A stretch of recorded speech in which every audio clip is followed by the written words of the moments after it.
Hello, everyone, and welcome back to X-Ranger. Before we begin, I thought it would be interesting if each of you could leave a comment indicating which part of the world you're joining us from. Also, don't forget to like and subscribe if you're enjoying the episodes. Now let's get comfortable, relax, and start our program. I'm still trying to process what we saw yesterday. My hands are shaking as I type this, not from fear exactly, but from this weird mixture of excitement and disbelief. I keep questioning myself, wondering if my eyes were playing tricks on me. But both my boys saw it too. There's no denying what happened out there. It was May 29th, just yesterday afternoon. Up here in Casagluck, Alaska, late May is when we go egg hunting. For those who don't know, it's when we search for wild bird eggs in the tundra. It's something we've done every spring for years. Nothing unusual about it. The day started perfectly normal, cool but not cold, maybe around 50 degrees, with some clouds overhead, but mostly clear. Good weather for being outdoors.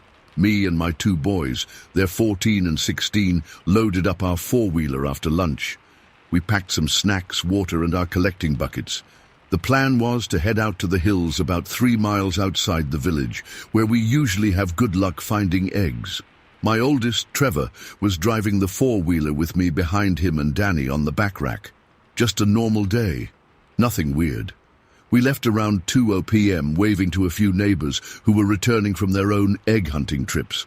Mrs. Alexi shouted that she'd found a good patch on the eastern hills, so we decided to head that way. The ride out was bumpy but peaceful, just the sound of the engine and the occasional bird call. We passed a couple other four-wheelers heading back to the village, folks with their own buckets of eggs. Everyone was in good spirits. By about 3 p.m. we had reached a good spot and parked the four-wheeler at the bottom of a hill. The tundra was starting to green up, but still patchy with some snow in the shadier spots.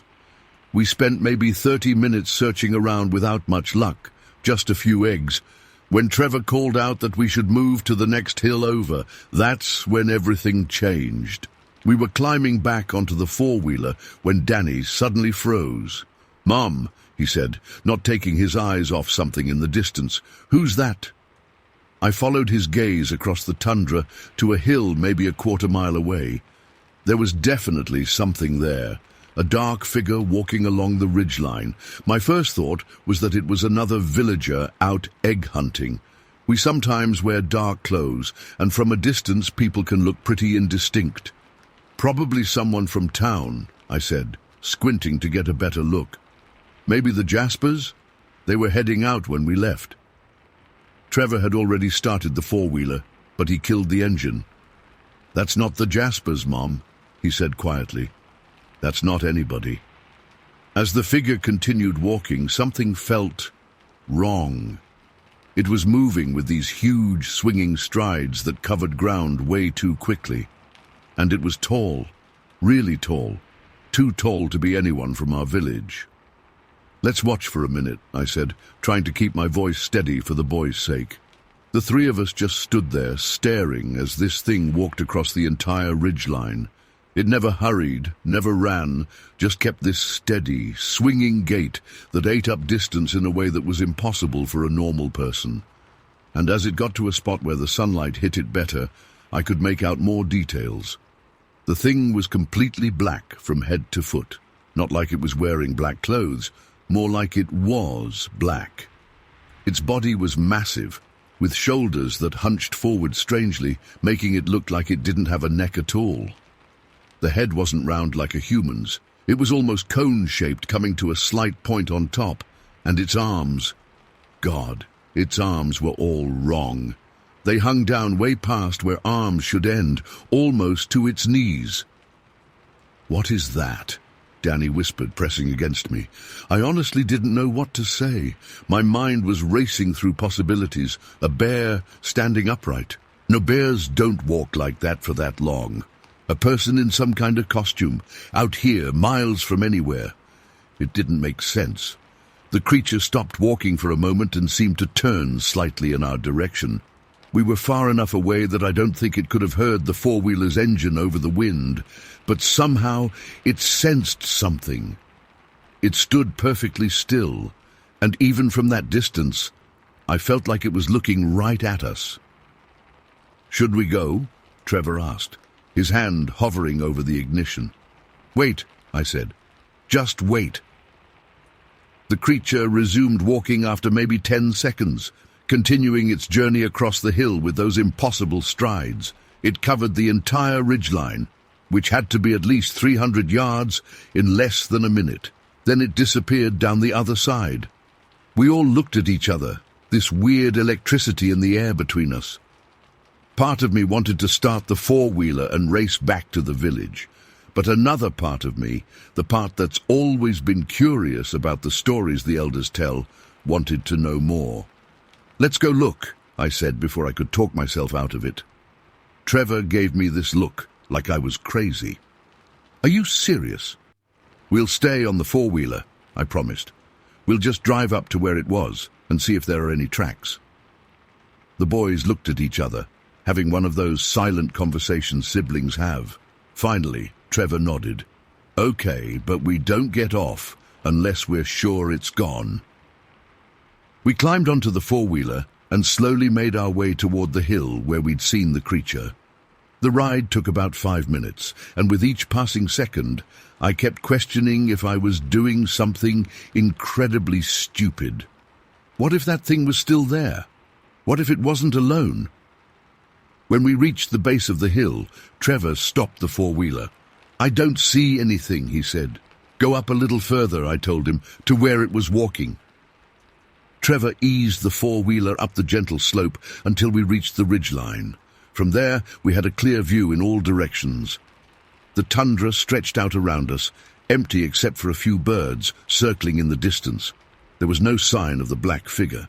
"It can't have gone far," I said, looking around. "Not this quickly." But it had. Somehow, in the 5 minutes it took us to reach the hill, the creature had vanished completely. There were no trees for it to hide behind, no ravines deep enough to conceal something that size. It was just gone. "Let's check for tracks," I said, trying to sound braver than I felt. We climbed off the four-wheeler and spread out a little, scanning the ground. The tundra was a mix of mossy patches, exposed dirt and melting snow, perfect for leaving footprints. But we found nothing. No depressions in the moss, no marks in the mud, no prints in the remaining snow.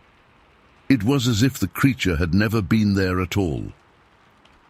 "This doesn't make sense," Trevor said, kneeling to examine a patch of wet ground. "Something that big should leave tracks." Danny had wandered a few yards away and suddenly called out, "Mom, look at this!"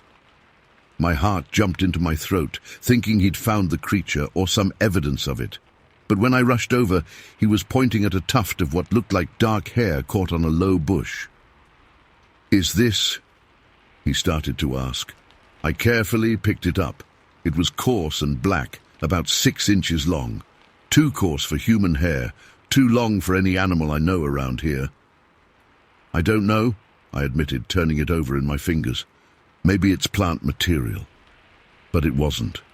It felt like hair, animal hair, but from no animal I recognized. I carefully folded it into a tissue and put it in my pocket. We spent another 15 minutes searching the area, but found nothing else.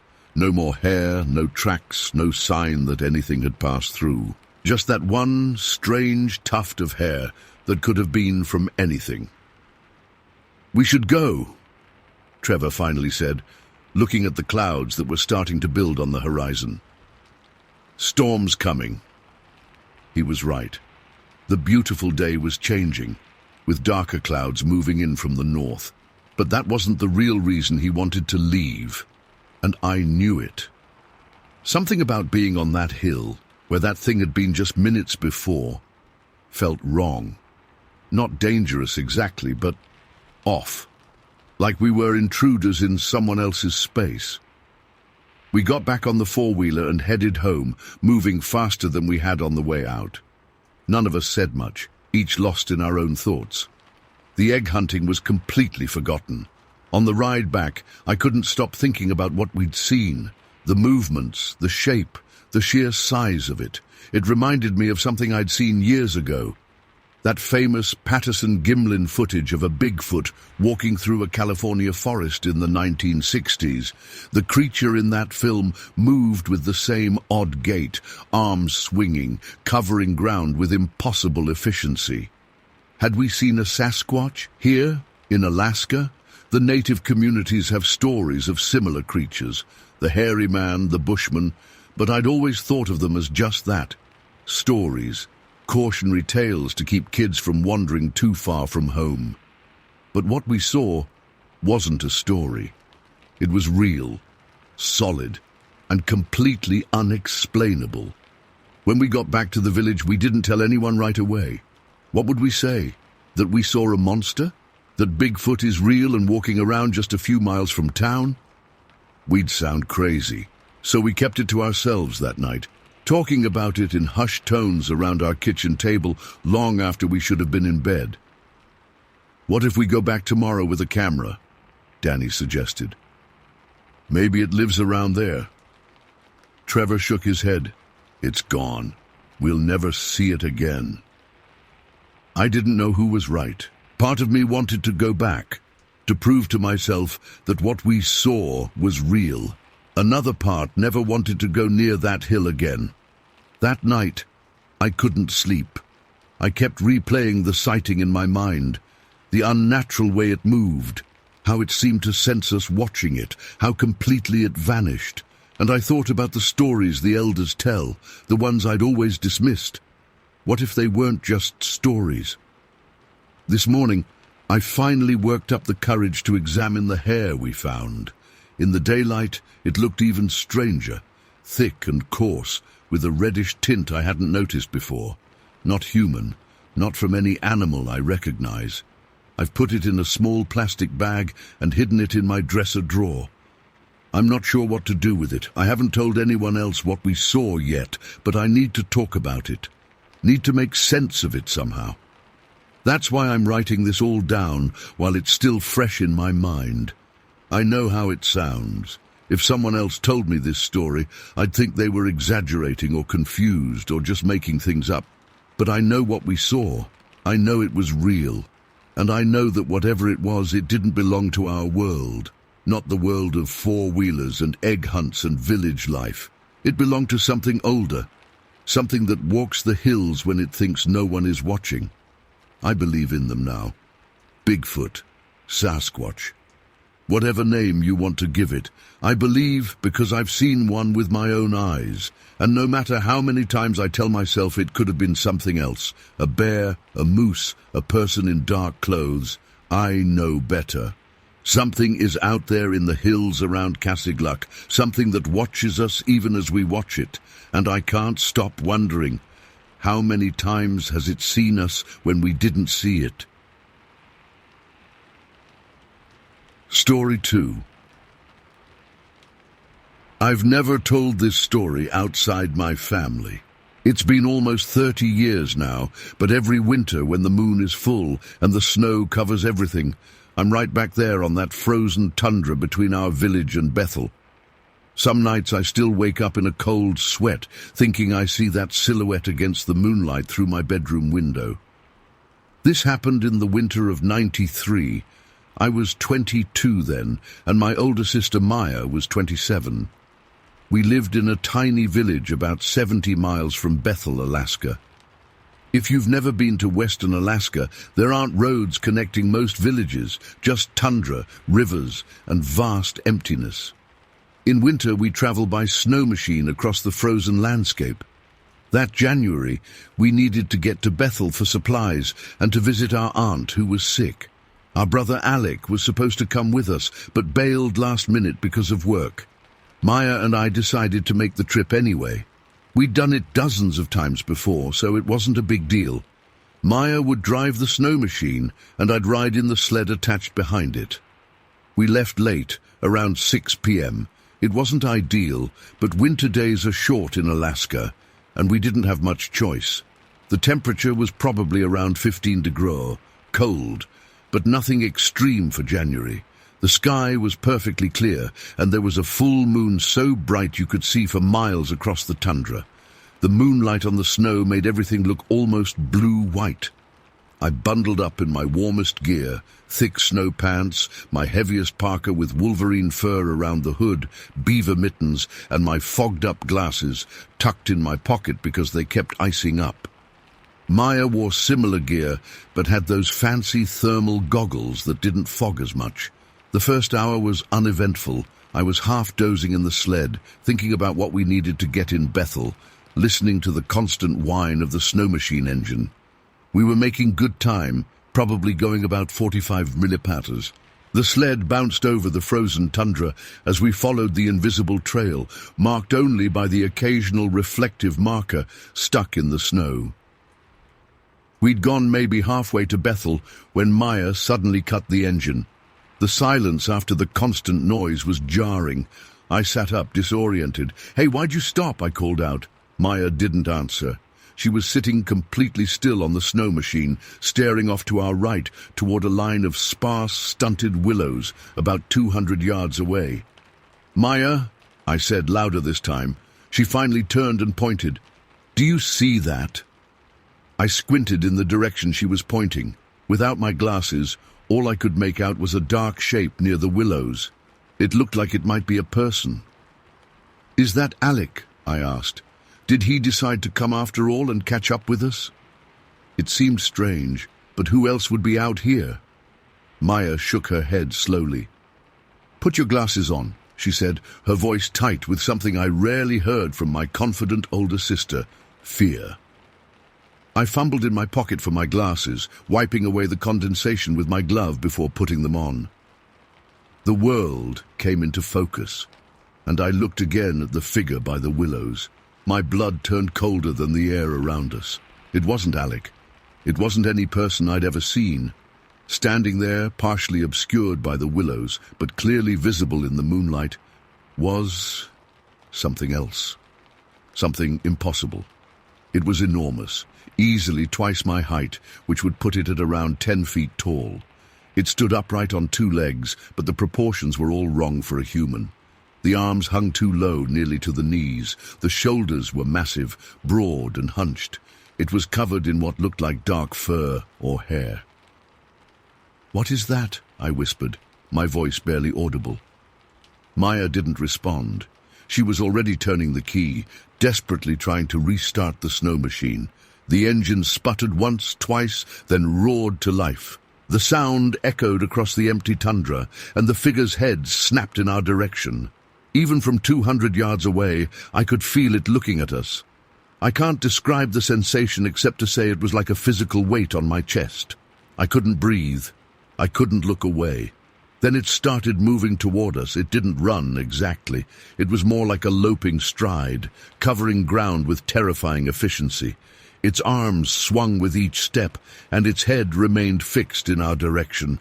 "Go!" I screamed.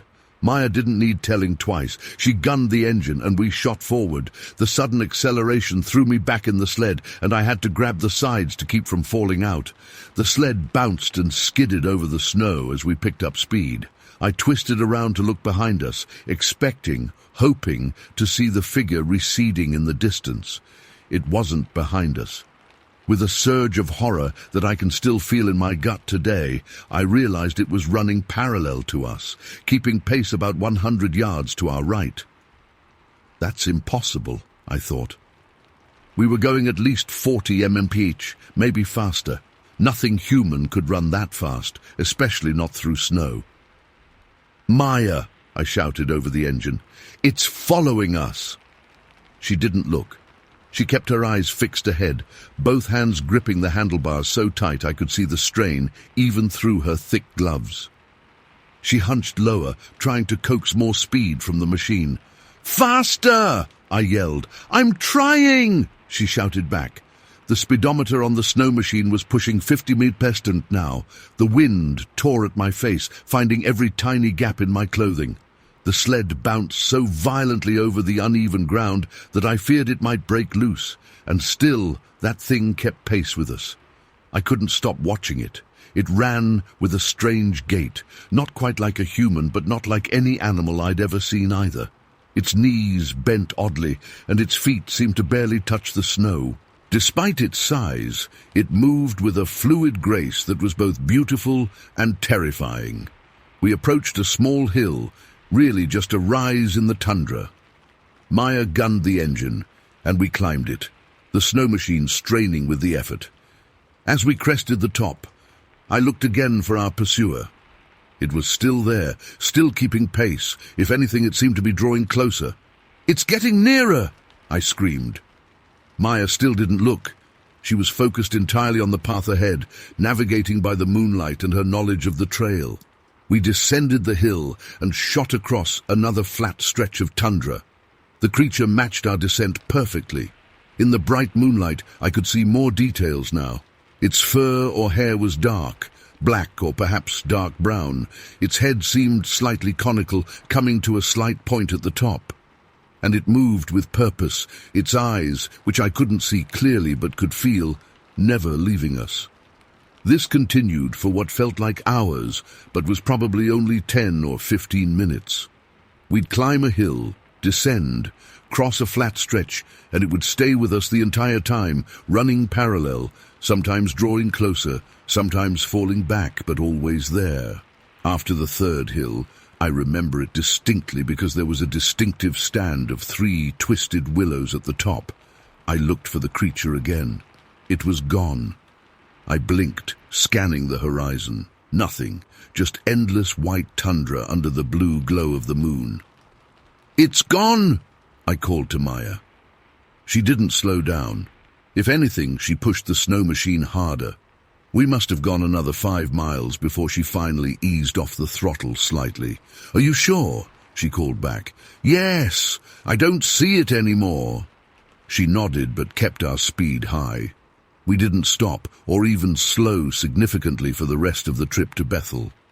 By the time we reached the outskirts of town, my body was numb from the cold and from being tensed for so long. My jaw ached from clenching my teeth. We pulled up to our aunt's house just after 8 p.m. Maya finally cut the engine, and we sat in silence for a moment. I could hear my heart pounding in my ears. "What was that?" I asked finally, my voice hoarse from shouting over the engine. Maya shook her head slowly. "I don't know," she said. Then, after a pause, "I don't think we should tell anyone." "What? Why not?" "Because they'll think we're crazy or drunk or making it up." She was right, of course. In the villages, people tell stories about strange things in the wilderness, spirits, creatures, unexplained phenomena. But they're just that, stories. No one actually admits to seeing these things themselves. "But it was real," I insisted. "We both saw it." Maya gave me a look I'd never seen on her face before, a mixture of fear and resignation. "I know it was real. You know it was real. That's enough." We went inside, greeted our aunt, and tried to act normal. I couldn't eat dinner. I kept seeing that figure running alongside us, moving with impossible speed and grace through the snow. The next morning, something strange happened. We were having coffee with our aunt when she turned on the radio for the morning announcements and news. The local broadcaster mentioned that there had been several reports from hunters and travelers about unusual sightings in the area between our village and Bethel. Large, upright figures seen at a distance across the tundra. Maya and I looked at each other but said nothing.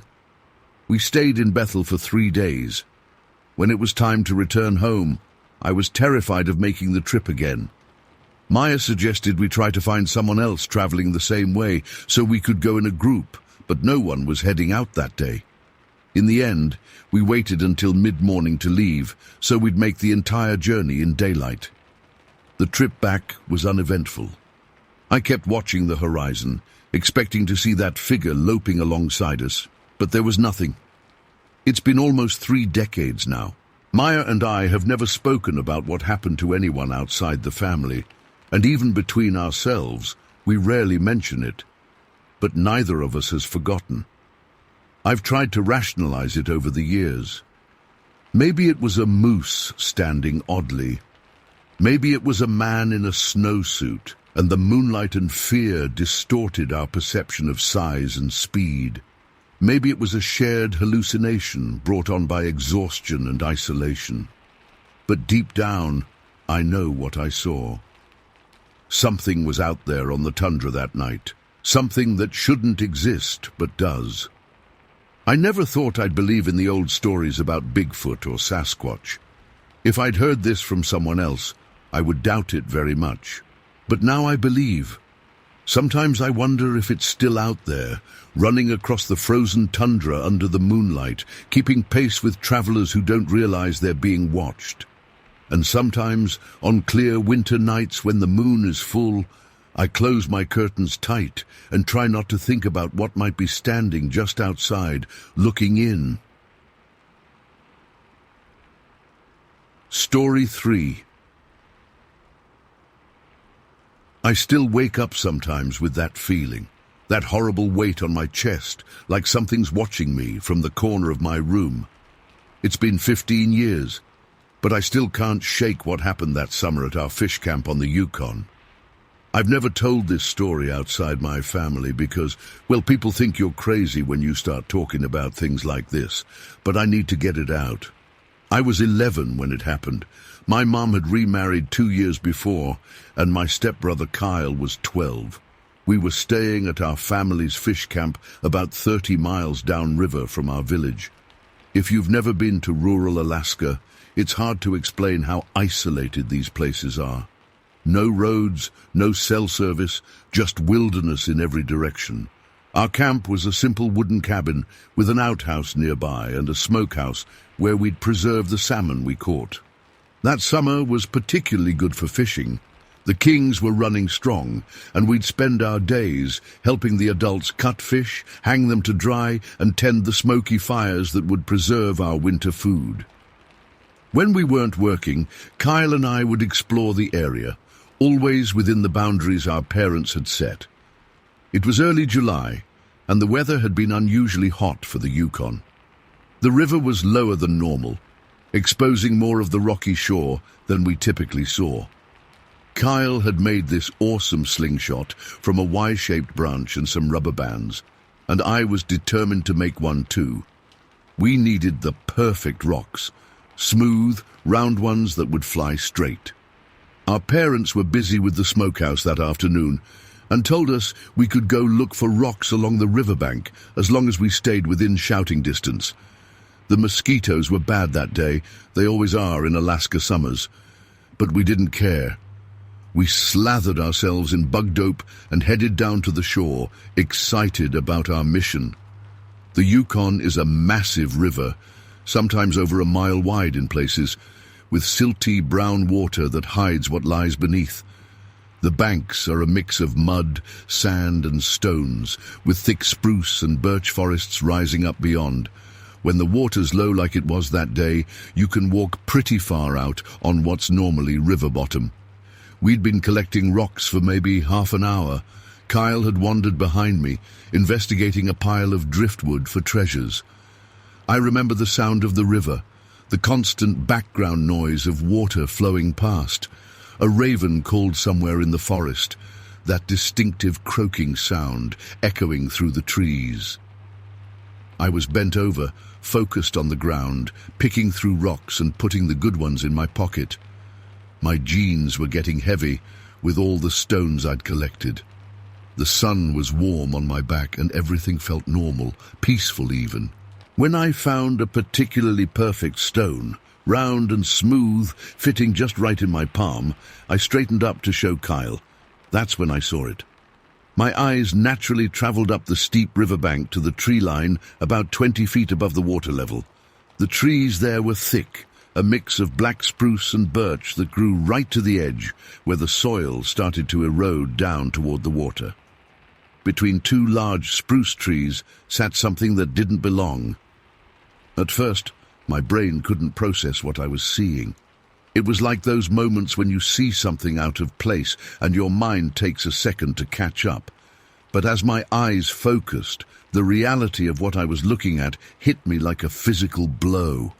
It was massive. That's the first thing I registered, sitting there between the trees, gripping one trunk with each hand, legs dangling down the bank.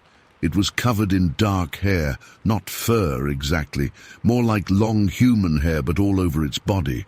The hair was this reddish-brown color, almost like rusted metal, and in some places hung in matted clumps. The face is what haunts me still. Not quite human, but not animal either.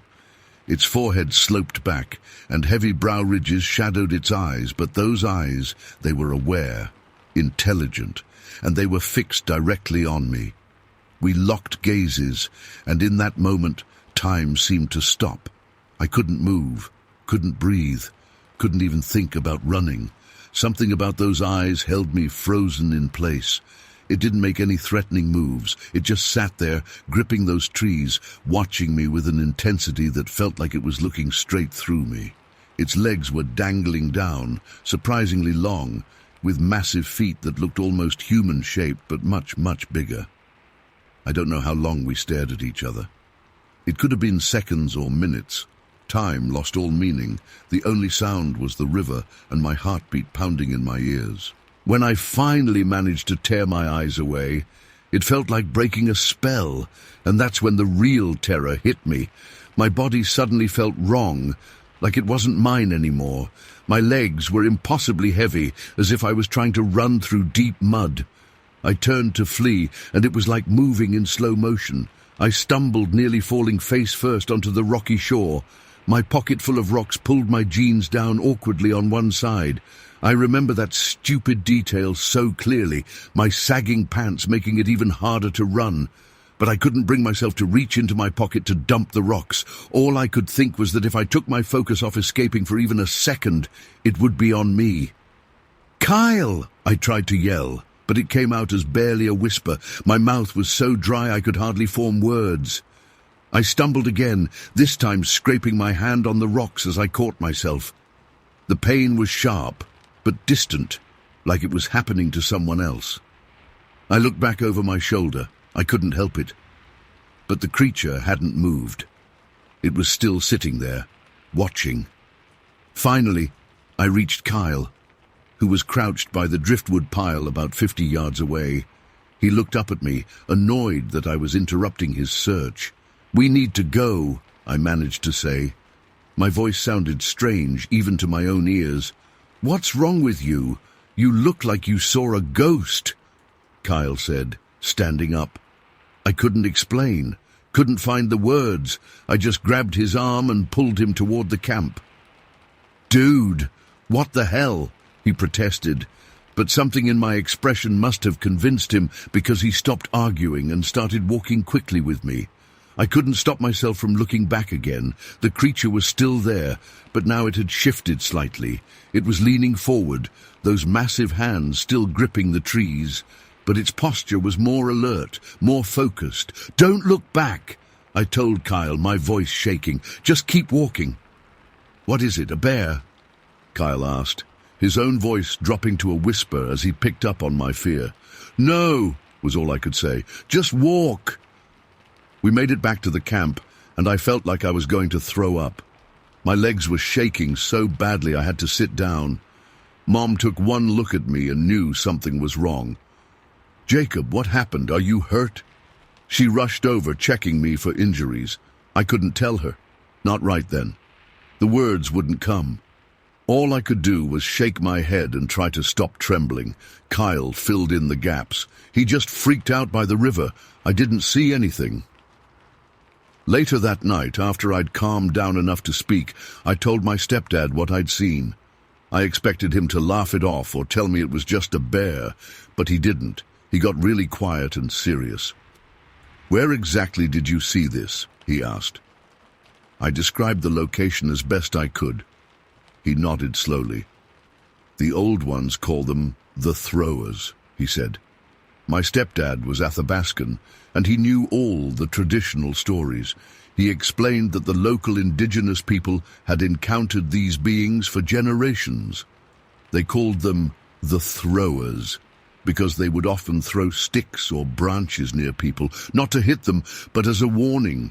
a way of saying, "You're in our territory now."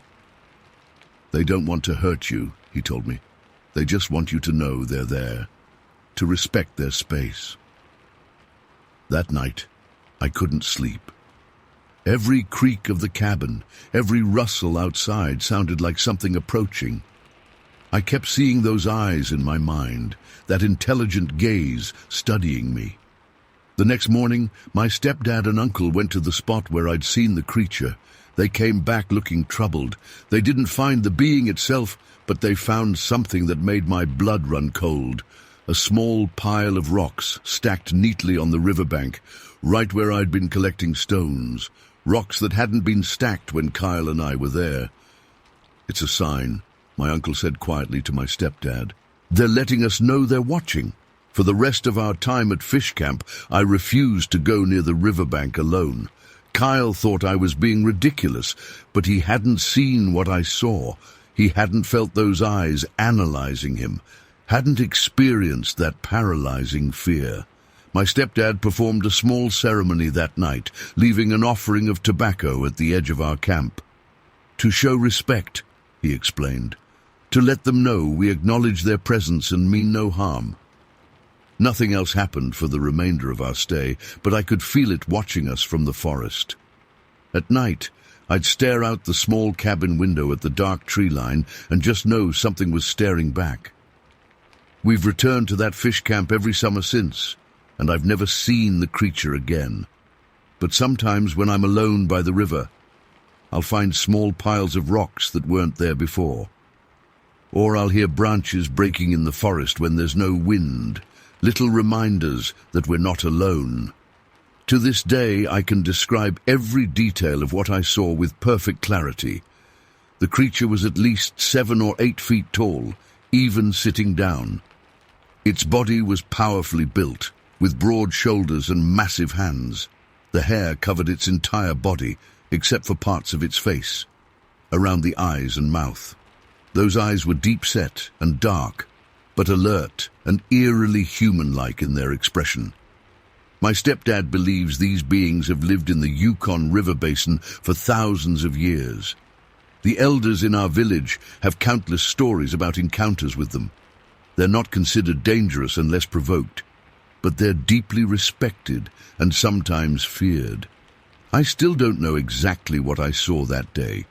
Some would call it Sasquatch or Bigfoot. The local people have their own names for them in their native languages. All I know is that what I encountered was real, and it changed how I see the wilderness forever. Sometimes I wonder if it recognized something in me, some connection or quality that made it reveal itself. Or maybe I just happened to look up at the wrong moment and saw something I wasn't supposed to see. Either way, I carry that memory with me. The weight of those eyes watching me. The feeling of being studied by something ancient and intelligent. Something that was there long before us and will likely remain long after we're gone. I've never told this story publicly before. Most people wouldn't believe me anyway, but sometimes, when I'm back home in Alaska and the light hits the forest just right, I'll catch myself scanning the tree line, looking for that shape between the trunks. And I know deep down that it's out there somewhere watching and waiting. Story 4. I've been sitting on this for over a decade now, January 18th, 2013 to be exact. I remember the date because it was 3 days before my son Mikey's 7th birthday, and we were supposed to be getting supplies for his party. Instead, we ended up experiencing something that's haunted me ever since.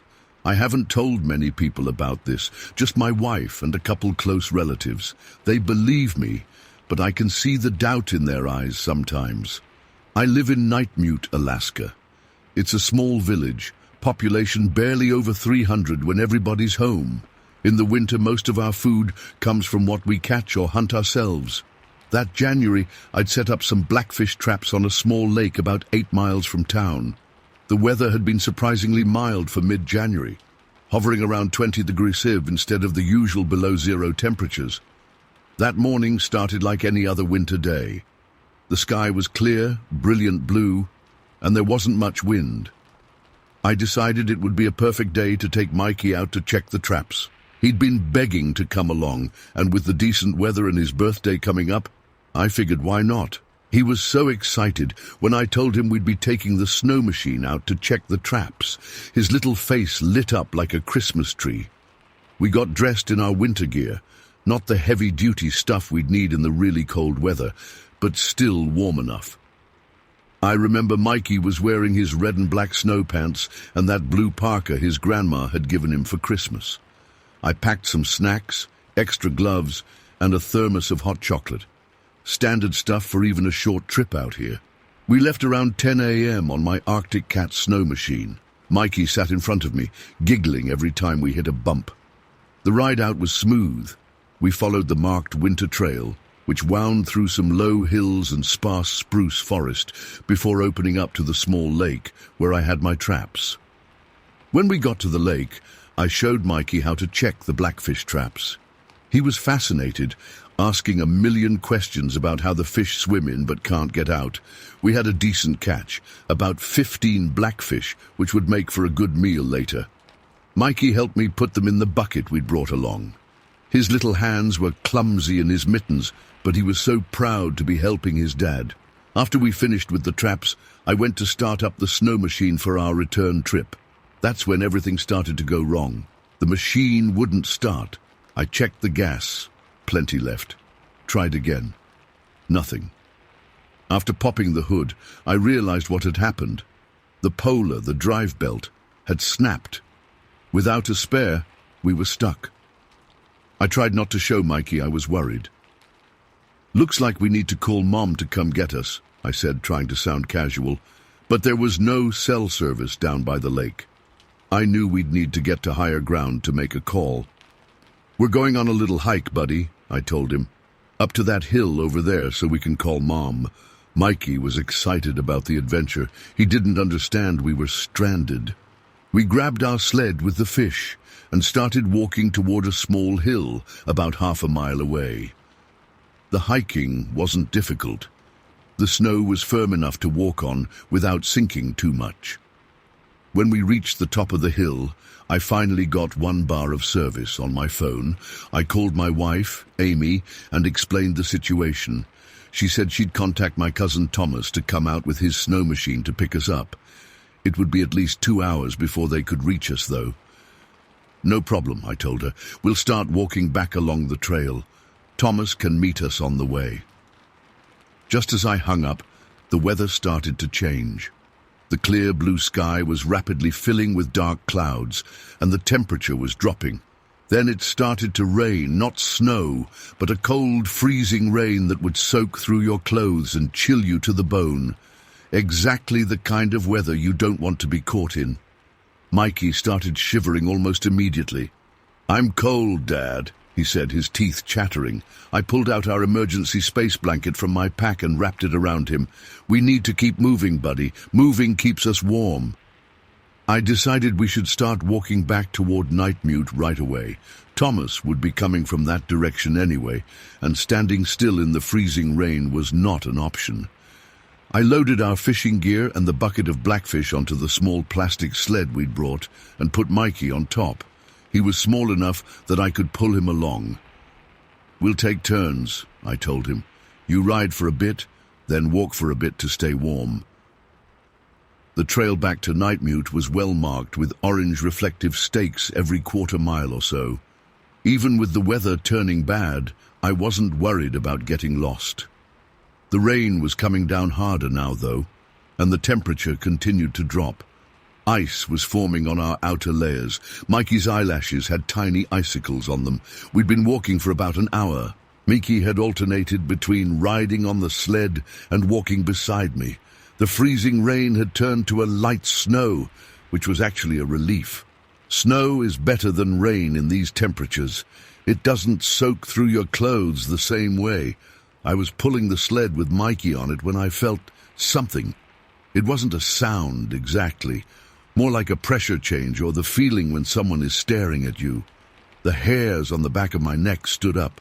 Without really thinking about why, I turned around to look behind us. That's when I saw it.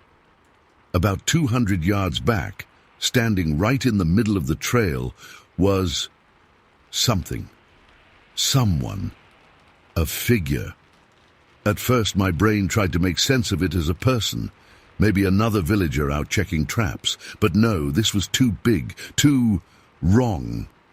It was tall, impossibly tall, maybe 8 feet or more, and wide, shoulders like a linebacker but multiplied. It was dark, not just wearing dark clothes, but dark-skinned or dark-furred. I couldn't tell from that distance, but what I could tell was that it was watching us, standing completely still in the falling snow, just watching. My blood ran cold, colder than the freezing rain had made it. I froze, unable to move for what felt like forever, but was probably only a few seconds. Then Mikey noticed I'd stopped pulling the sled. He turned around too. "Who's that, Dad?" he asked, his voice bright with curiosity. Then to my absolute horror he waved. "Hi, are you looking for us?" The thing didn't move, didn't wave back, just kept watching. My mind was racing. Growing up in Alaska, I'd heard stories all my life. Kushtaka, the hairy man, Bigfoot, Sasquatch, whatever you want to call it. I'd always thought they were just stories to keep kids from wandering too far into the woods alone. But seeing this thing, I knew instantly what it was. And at the same time, my first terrified thought was actually that it was a ghost, one of the lost ones that elders say roam the tundra. Then I remembered something my mother had told me when I was young. If you ever see something in the wilderness that doesn't feel right, don't look at it. Don't acknowledge it. And whatever you do, don't look back once you've started walking away. I put my hand on Mikey's shoulder. "Don't wave, son," I said, trying to keep my voice steady. "Don't look at it." "But Dad, maybe they're looking for us. Maybe it's the rescue team." "It's not. Just keep walking with me. Don't look back." I started pulling the sled again, moving as quickly as I could without breaking into an obvious run. Every instinct I had was screaming at me to run, but I knew that might provoke whatever it was. And I didn't want to scare Mikey more than necessary. "What is it, Dad?" Mikey asked, his voice smaller now. He could sense my fear. "I don't know, buddy, but we're going to keep walking. We're going to follow the trail markers, and Thomas will be here soon." For the next 20 minutes we walked in silence. Mikey stayed on the sled, and I pulled, my back rigid with tension, expecting at any moment to feel a hand on my shoulder or hear heavy footsteps approaching from behind. I couldn't stop myself from thinking about what I'd seen, the size of it, the way it stood so still, just watching us. I tried to convince myself it was just another hunter or trapper wearing bulky winter gear that made them look bigger than they were. But I knew better. No human looks like that. After what felt like hours, but was probably only another half-mile or so, Mikey spoke up again. "Dad, I'm really cold." I stopped and looked at him. His lips were blue, and he was shivering badly. The temperature had dropped further, and the light snow was turning into something heavier. I needed to warm him up, but I was terrified of stopping for too long. I made a quick decision.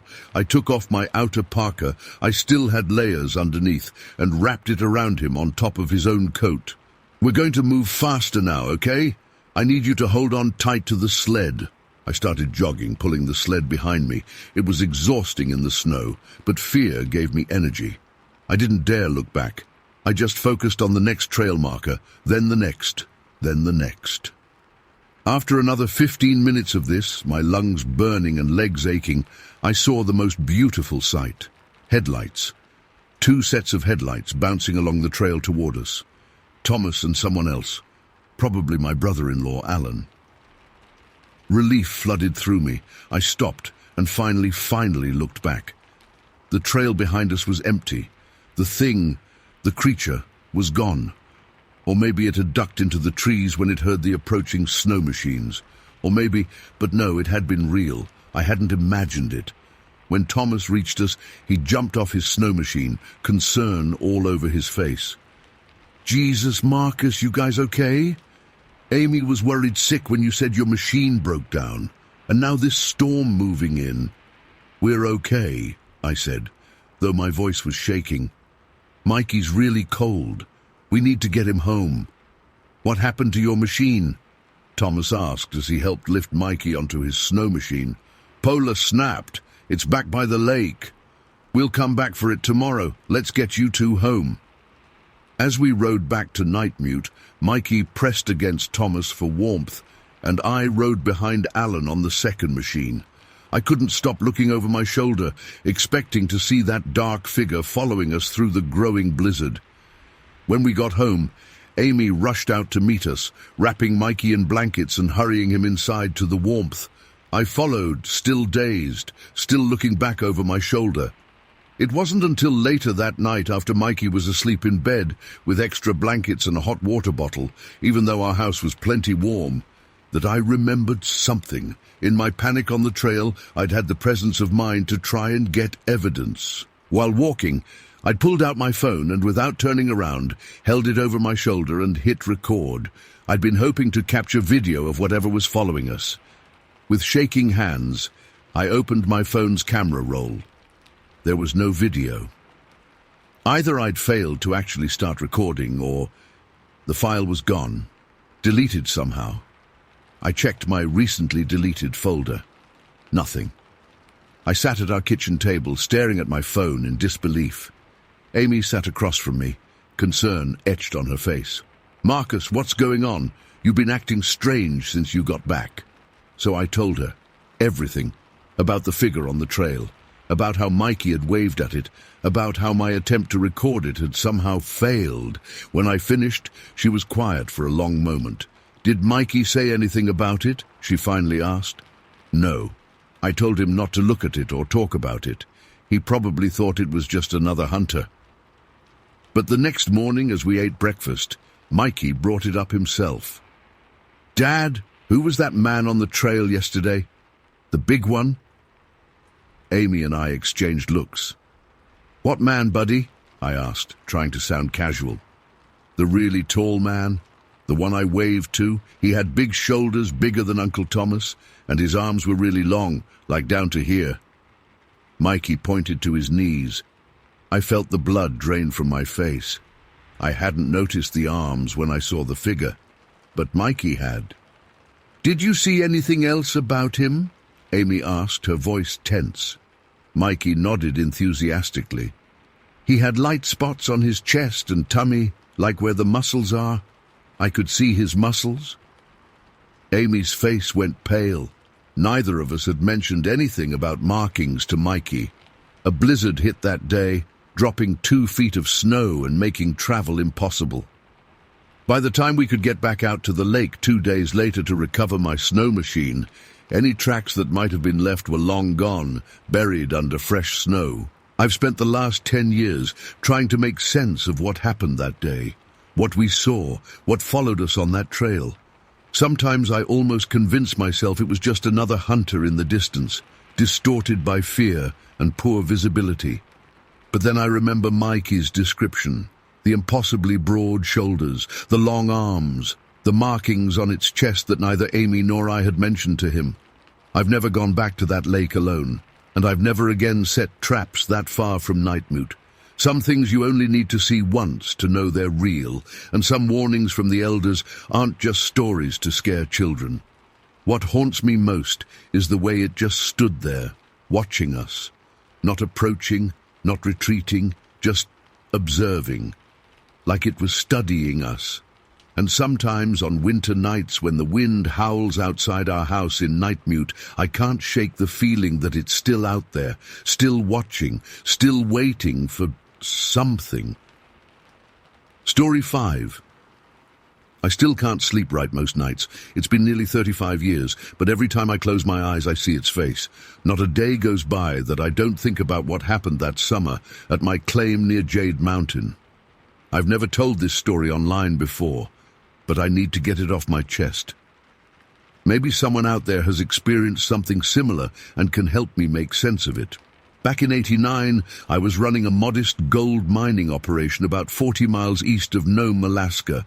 Nothing fancy, just me, a couple of sluice boxes, some basic equipment, and a small cabin I'd built myself. I'd been working that claim for nearly 3 years, and while I wasn't getting rich, I was making enough to keep going. In Alaska, that's all you can really ask for.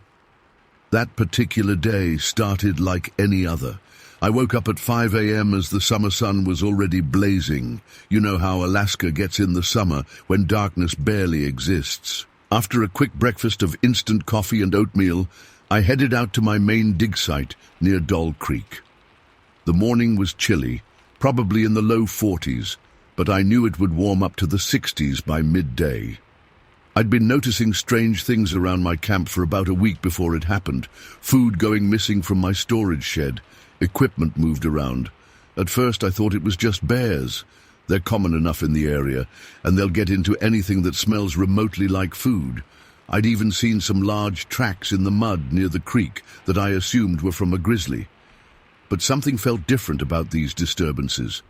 Bears usually leave obvious signs, torn packages, claw marks, general destruction. Whatever was getting into my supplies was being almost careful, methodical. One night I distinctly remember hearing what sounded like someone slowly opening and closing the door to my storage shed. I grabbed my rifle and flashlight, thinking it might be another prospector looking to steal some supplies. But by the time I got outside, there was nothing there. Just the door slightly ajar, and some canned goods missing. That day, I was working the sluice line about a quarter mile from my cabin. The setup was alongside Donk Creek, where the water runs fast enough in summer to make the sluice effective. I'd been at it for hours, my back aching from bending over the equipment, when I heard a rustling in the thick brush, about 50 yards upstream.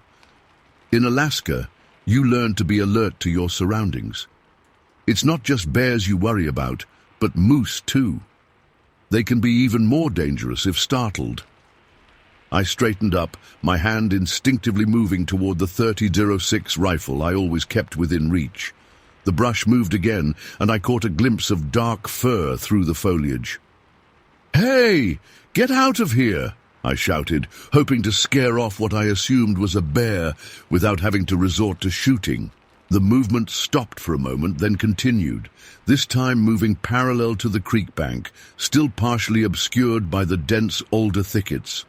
I could tell it was large, too large to be a wolf or wolverine. It had to be a bear, I thought. What else could it be? I picked up my rifle and fired a warning shot into the air.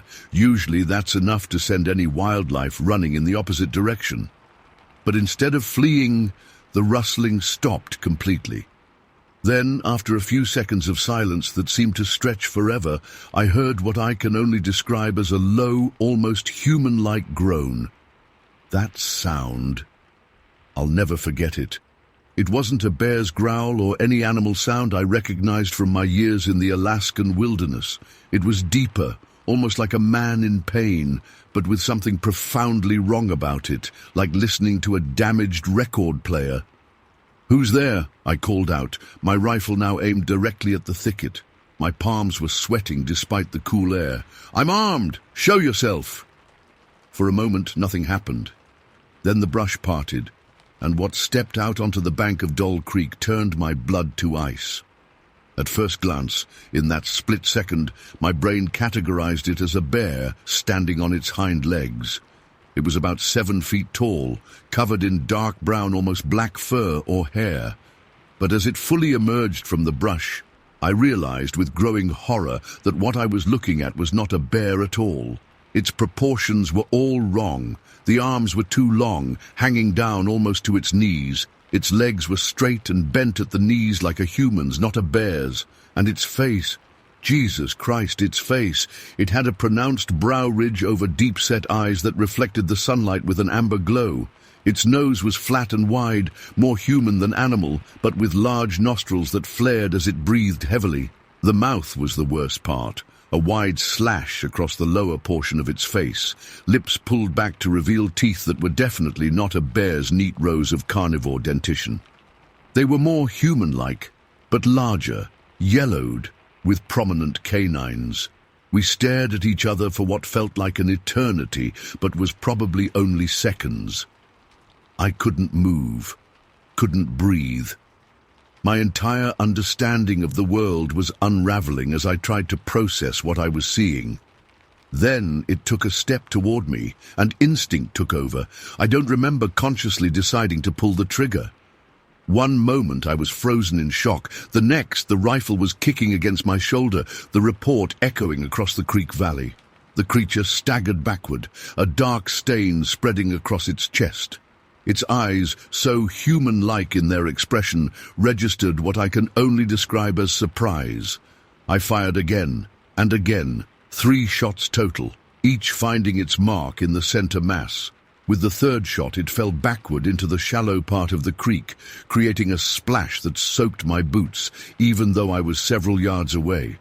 The silence that followed was absolute. No birds, no insects, just the gentle gurgle of the creek as it flowed around the now motionless form. I stood there, rifle still raised, for at least 5 minutes. My hands were shaking so badly I had to consciously force my finger away from the trigger to avoid firing again. Slowly, cautiously, I approached the fallen creature. The water around it was turning red, flowing downstream in crimson ribbons. It lay half submerged, face up, those amber eyes now glassy and fixed on the blue Alaskan sky. Up close, the details that my mind had refused to process from a distance became unavoidable. It had hands. Not paws, hands. 5 fingers including an opposable thumb, though the fingers were thicker than a human's, ending in strong dark claws instead of nails. Its feet were elongated, almost like a human foot stretched out, with an arch and 5 toes, also tipped with claws. The face was the stuff of nightmares, a bizarre hybrid of human and something else. The forehead sloped sharply back, the jaw jutted forward more than a human's, but the arrangement of features was undeniably humanoid. The ears were small and set close to the head, nearly hidden in the thick hair. I crouched beside it, my mind racing. What the hell had I just killed? It wasn't a bear.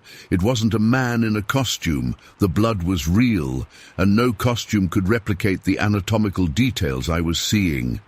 A wave of nausea hit me as I considered the impossible, that this thing matched descriptions I'd heard from native Alaskans about the hairy man of the woods, the Kushtaka, Bigfoot, whatever name you want to give it.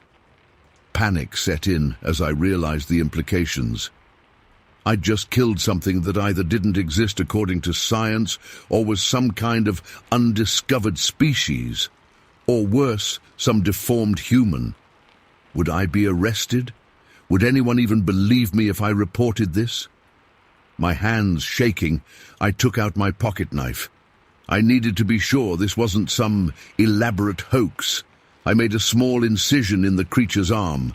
The blood was red. The muscle beneath looked like meat, but the bone structure I glimpsed was denser than human bone should be. This was a real biological entity, not a man in a suit. That's when the full weight of what I'd done hit me. I'd killed something that science didn't acknowledge existed. Something that could rewrite our understanding of what lives in the remote corners of our world. Or I'd killed a person with severe deformities who had been living wild in the Alaskan wilderness. Either way, I was in serious trouble. I made a decision then that has haunted me every day since. I would dispose of the body. No one would believe me anyway. They'd think I was a murderer or a lunatic. I couldn't face that. I couldn't risk losing everything. Using my hunting knife and a small hand axe I had with my mining equipment, I began the grim task of dismembering the creature. The work was horrific. Its musculature was dense and tough, requiring far more effort to cut through than deer or moose I'd field dressed before. The joints were arranged like a human's, but had additional cartilage and connecting tissue that made them difficult to separate. As I worked, fighting back waves of nausea and dread, I noticed other details. Its organs, while arranged similarly to a human's, had differences in size and, in some cases, shape. The heart was larger. The liver seemed to have an extra lobe. The blood vessels were thicker and more numerous than I'd expect. It took me nearly 3 hours to reduce the body to pieces small enough to dispose of. By then, I was covered in its blood, my hands cramping from the gruesome work, my mind numb with shock and horror. I weighted the parts with rocks from the creek bed and threw them into the deepest part of Dull Creek, where the current was strongest. I watched as they were carried away, knowing they would likely be scattered across miles of the watershed, dragged along the bottom until they snagged on something or were eaten by scavengers. I spent the rest of that day in a daze, meticulously cleaning my tools, my clothes, the creek bank. I built a fire and burned my blood-stained clothing, watching the smoke rise into the clear Alaskan sky, carrying with it evidence of what I'd done. That night, I sat in my cabin with my rifle across my lap, jumping at every sound. What if there were more of them? What if they came looking for their missing member? I didn't sleep at all. The next few days, I went through the motions of mining, but my heart wasn't in it. I kept seeing those amber eyes, the look of surprise as my bullet struck. I kept hearing that strange, almost human groan. I couldn't eat, couldn't sleep more than an hour or two at a time. After a week of this, I knew I couldn't keep the secret. I needed to tell someone, if only to preserve my sanity. When Bill Hutchins from the Bureau of Land Management made his regular visit to check on claims in the area, I broke down and told him everything. Bill listened without interrupting, his weathered face impassive. When I finished, he was quiet for a long time, just staring at his coffee cup on my cabin table. "Gene," he finally said, "I've worked this territory for 27 years. You're not the first person to tell me something like this." He went on to explain that several native Alaskans had reported similar creatures over the years. The BLM kept records of these accounts, but didn't publicize them. He took down my statement, documenting everything in detail, then asked me to sign it. "What's going to happen now?" I asked him as he put the paperwork away in his briefcase. "Officially, nothing. This report goes into a file that very few people ever look at. Unofficially." He shrugged. "I'd consider finding a new claim, Gene. Somewhere else. Some things are best left alone." I took his advice. Within a month, I'd sold my equipment, abandoned my claim, and moved back to Anchorage. I tried working construction for a while, but I couldn't handle being around people. Their casual certainty about how the world worked, what was real and what wasn't. It grated on me. They hadn't seen what I'd seen. They didn't know. I've been living off the grid since '91, still in Alaska but far from Nome, far from Jade Mountain and Dull Creek. I have nightmares nearly every night. In them I'm standing by the creek again. But instead of shooting, I try to communicate. The creature speaks to me in these dreams, its voice a deep rumble that I can feel in my chest more than hear. I never remember what it says when I wake up, just the profound sense of loss and missed opportunity. I don't know what I killed that day. A Sasquatch? Some evolutionary offshoot that developed in isolation? A human being with a condition that science hasn't documented? Whatever it was, I took its life, and then I cut it to pieces and threw it away like garbage. Sometimes I think I hear them in the woods around my new place, just at the edge of perception. Branches breaking in a rhythm too regular to be random, gravel crunching under heavy feet. I never see anything, but I feel watched, judged. I don't know why I'm sharing this now after all these years. Maybe because I'm getting older and I don't want this secret to die with me. Maybe because part of me still hopes someone out there has seen the same thing and can tell me I'm not crazy, that I didn't imagine it all. But mostly I think I want whoever or whatever they are to know I'm sorry.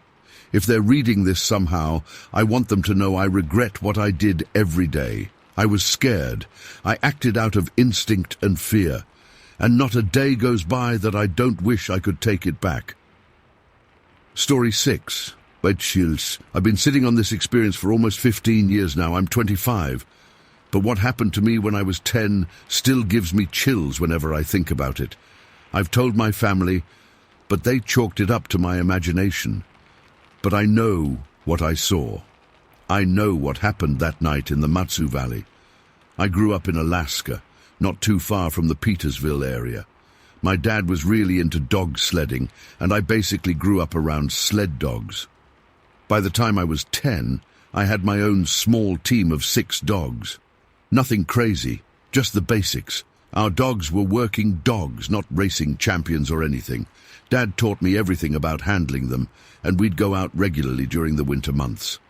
On this particular night in February, we had gone to the Forks Roadhouse. It's this historic spot that mushers and snow machiners use in the winter. Dad was meeting up with some friends, and I was allowed to tag along. It was kind of a big deal for me, because Dad was finally letting me handle my own team for the journey back home without him right beside me. He'd be following about 15 minutes behind with his team, so I wasn't completely alone, but it felt like a big responsibility. It was around 10:30 p.m. when I left the roadhouse. In Alaska during winter, that's pitch black normally, but this night was different. The moon was so bright that it cast shadows on the snow, and the starlight reflected off the white ground. It was actually pretty easy to see, almost like dusk, but with that bluish winter moonlight coloring everything. The trail back wound through some pretty remote areas. We're talking about real Alaskan wilderness, miles from the nearest actual house. The Petersville Road area is mostly just seasonal cabins and vast stretches of nothing. My dogs knew the trail well, and we were making good time. About 30 minutes into the return journey, we approached this hill near Kenny Creek Valley. It's a long, gradual climb that slows the dogs down considerably. My team was panting lightly as we made our way up. I remember feeling so proud of myself. Here I was, a kid, handling my own dog team in the Alaskan wilderness at night. I felt grown up. The night was dead silent.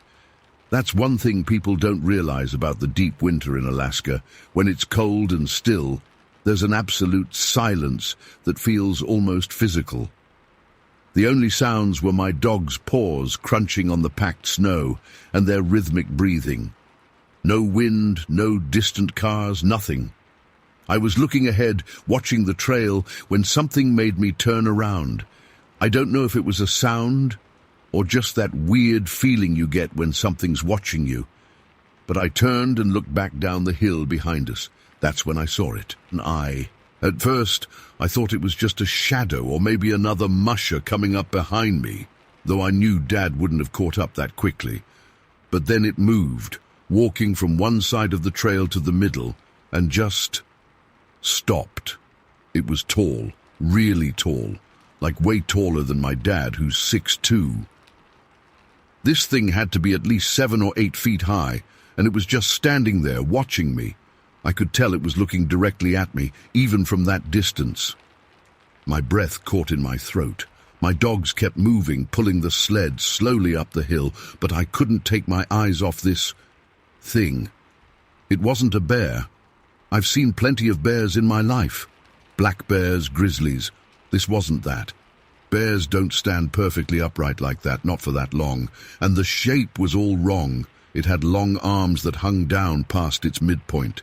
It wasn't a person either. No way. We were miles from anywhere, in the freezing cold. And whoever it was would have been impossibly tall. Plus, the proportions were just wrong. The shoulders were too broad. The head seemed to sit directly on the shoulders without much of a neck, and the way it stood was unlike any human stance I've ever seen. We just stared at each other, me, a terrified kid on a dog sled, and this massive dark figure standing in the middle of the trail. I couldn't move, couldn't call out. My hands gripped the sled handles so tight that my knuckles hurt, but I didn't dare let go. The dogs didn't react much, which I still find strange. They didn't bark or growl or try to run faster. They just kept their steady pace up the hill. I've wondered since if they didn't notice it or if they somehow knew not to show fear. It felt like we stared at each other for hours, but it was probably only 30 seconds or so. The whole time, my sled was moving away, putting distance between us. Eventually the thing moved again. It crossed to the other side of the trail with this weird, fluid gait, almost gliding but definitely walking. Its arms swung oddly, too long and too loose. Then it disappeared into the tree line. As soon as it was gone, my body unfroze. I called to my dogs, urging them to go faster, but we were still on that hill and they couldn't pick up much speed. I kept looking back, expecting to see it running after us or watching from the trees, but there was nothing. When I finally reached the top of the hill, I let the dogs run. They seemed to sense my panic and pulled hard. I don't think I've ever been so scared in my life. Every shadow in the trees looked like it might be that thing, watching and following. I made it home before my dad. Mum was surprised to see me back so early and alone. I tried to tell her what happened, but I was shaking and crying. She thought I'd just scared myself in the dark, imagining things. When Dad got home, he listened more seriously, but still suggested it was probably just a moose or someone on snowshoes in the distance. But I know what I saw. It wasn't a moose, it wasn't a person, it wasn't a bear. The conditions were perfect for visibility. The snow reflected so much moonlight that I could see clearly. This thing stood upright the entire time. It moved wrong, it was massive, and the way it watched me, like it was studying me. Over the years, I've tried to rationalize it. Maybe it was someone playing a joke in the middle of nowhere in freezing temperatures. Maybe it was some weird shadow effect that moved and crossed the trail. But deep down, I know exactly what I saw that night. I've since read accounts of Sasquatch sightings in Alaska. The descriptions match what I saw, the height, the proportions, the way it moved. I never believed in that stuff before, but now I'm not so sure. All I know is that something was out there in the Kenny Creek Valley that night, something that shouldn't exist, according to what we're taught. For years after, I refused to go sledding alone at night. I'd have nightmares about being chased by that tall, dark figure. The strangest part is that I never felt like it wanted to hurt me. It just seemed curious, like we accidentally stumbled upon each other and were both surprised. I'm an adult now with a logical mind, but I still can't explain what happened. The Matsu Valley is a remote, wild place, and maybe it hides things we don't understand. All I know is that for about 30 seconds on a cold February night, when I was 10 years old, I locked eyes with something impossible.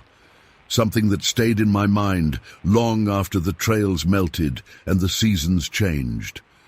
Sometimes, when I'm driving on a dark, empty road, I still check my rearview mirror more often than I need to, just in case something tall and impossible is standing in the middle of the road, watching me drive away. Story 7. I need to get this off my chest. I haven't told many people about what happened to me last September. Only my cousin up in Fort Yukon knows the whole story, and even he probably thinks I'm crazy, or that I was drinking too much. I wasn't. I wish I had been. For context, I've lived in my village on the Yukon River my whole life. It's small, maybe 200 people total. Mostly Athabascan families who've been here for generations. My grandfather taught me to hunt when I was just a kid, and I've been doing it alone since I was 15.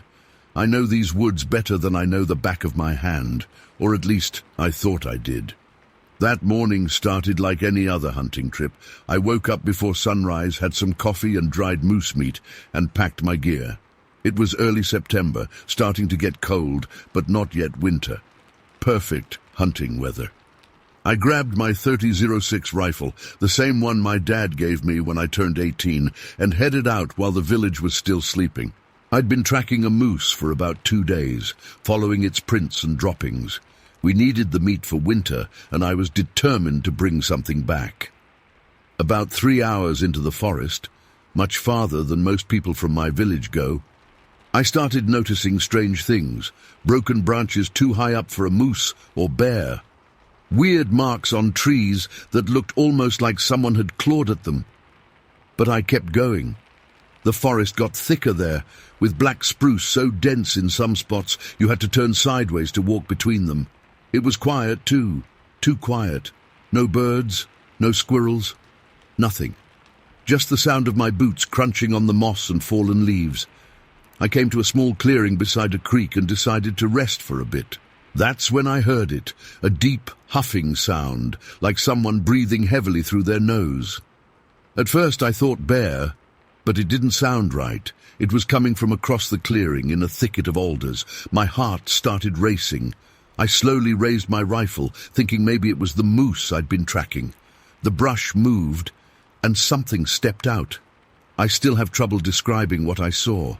It was tall, way taller than me, and I'm 6'1", maybe 7 or 8 feet high, covered in dark, matted hair or fur. But it wasn't a bear. It stood on 2 legs, had arms, walked like a man, but not quite. Its face, I couldn't see it clearly through the fur, just glinting eyes and a flat, wide nose. I froze. It froze too. For what felt like forever, we just stared at each other. Then it made this sound. Not a growl, not a yell, something in between. It took a step toward me. I don't remember pulling the trigger. I just remember the crack of my rifle and the thing staggering backwards. It clutched its chest where I'd hit it, looked at its hand, then looked back at me. The expression on its face. It wasn't animal rage. It was shock, confusion, almost human. It turned and crashed back into the woods. I heard it moving away, breaking branches as it went. There was blood on the ground where it had stood. I should have checked if it was dead, should have followed the blood trail like you're supposed to do with any animal you shoot. But something deep inside me was screaming to get away from there, so I ran. I ran all the way back to the village, stumbling, falling, not caring about the noise I was making. By the time I got home, it was late afternoon. My hands wouldn't stop shaking.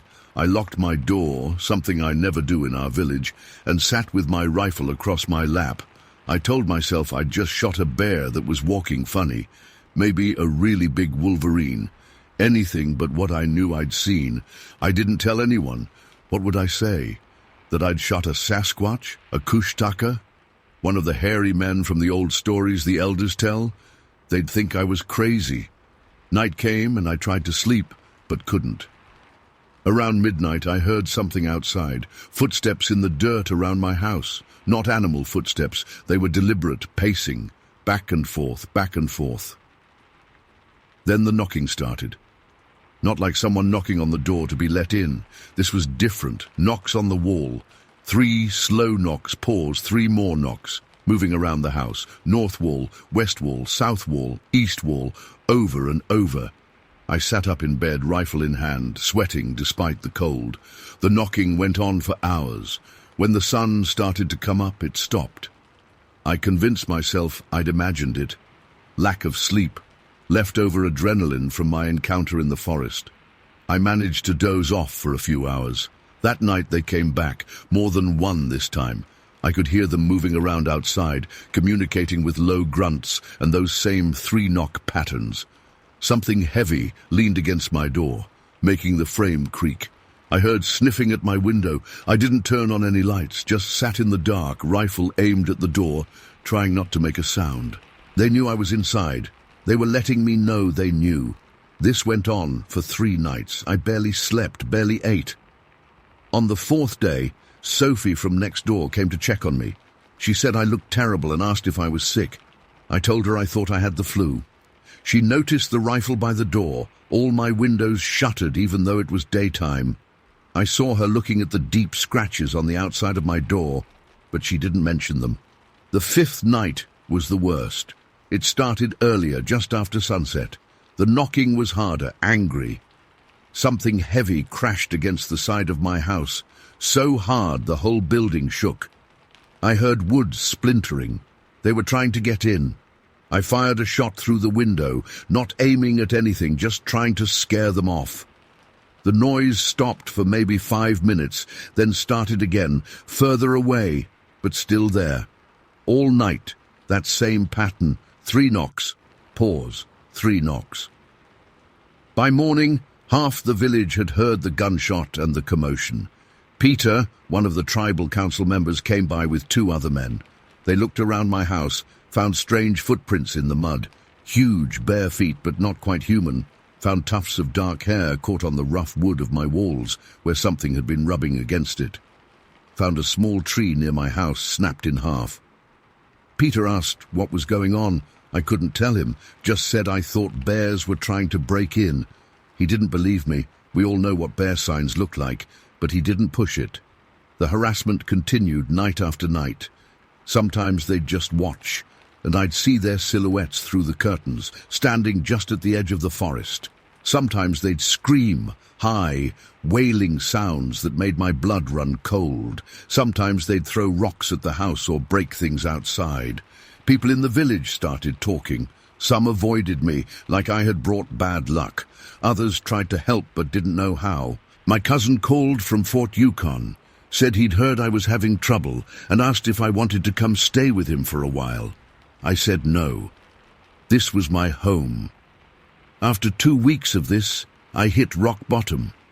I hadn't properly slept in days, jumped at every sound, couldn't hunt, couldn't fish, couldn't even walk to the store without looking over my shoulder.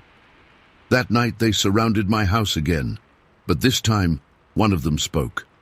I swear on my life this happened.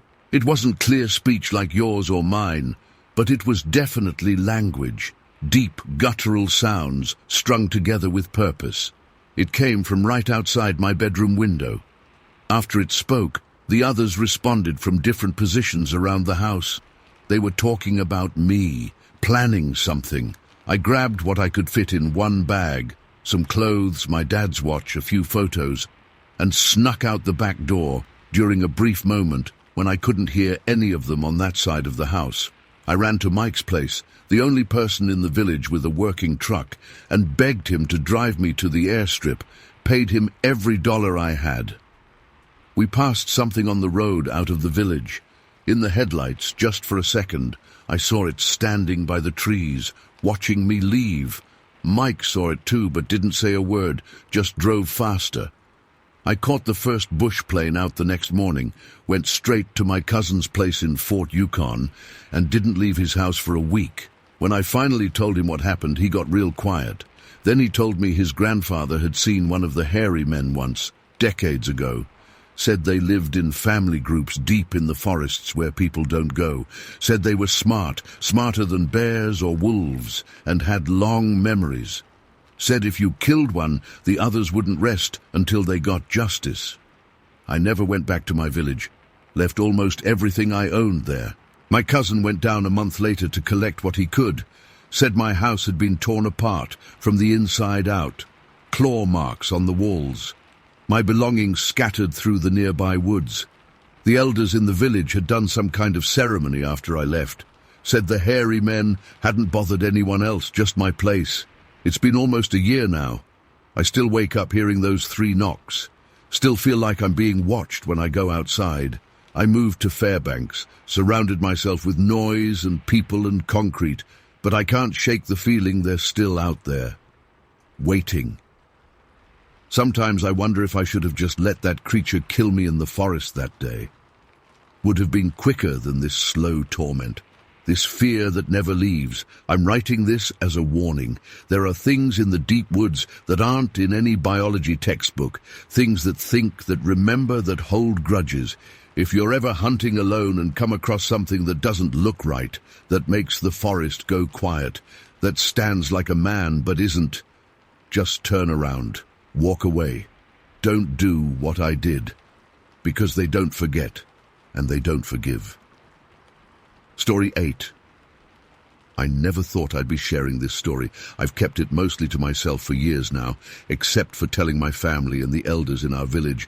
But I need to get it off my chest. Maybe someone out there has seen the same thing, and I'll feel less crazy. This happened back when I was 14 in Mount Village, where I grew up.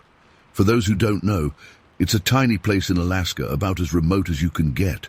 There's maybe 200 people total living there, and everyone knows everyone. The village sits right next to the Yukon River, with wilderness stretching forever in all directions.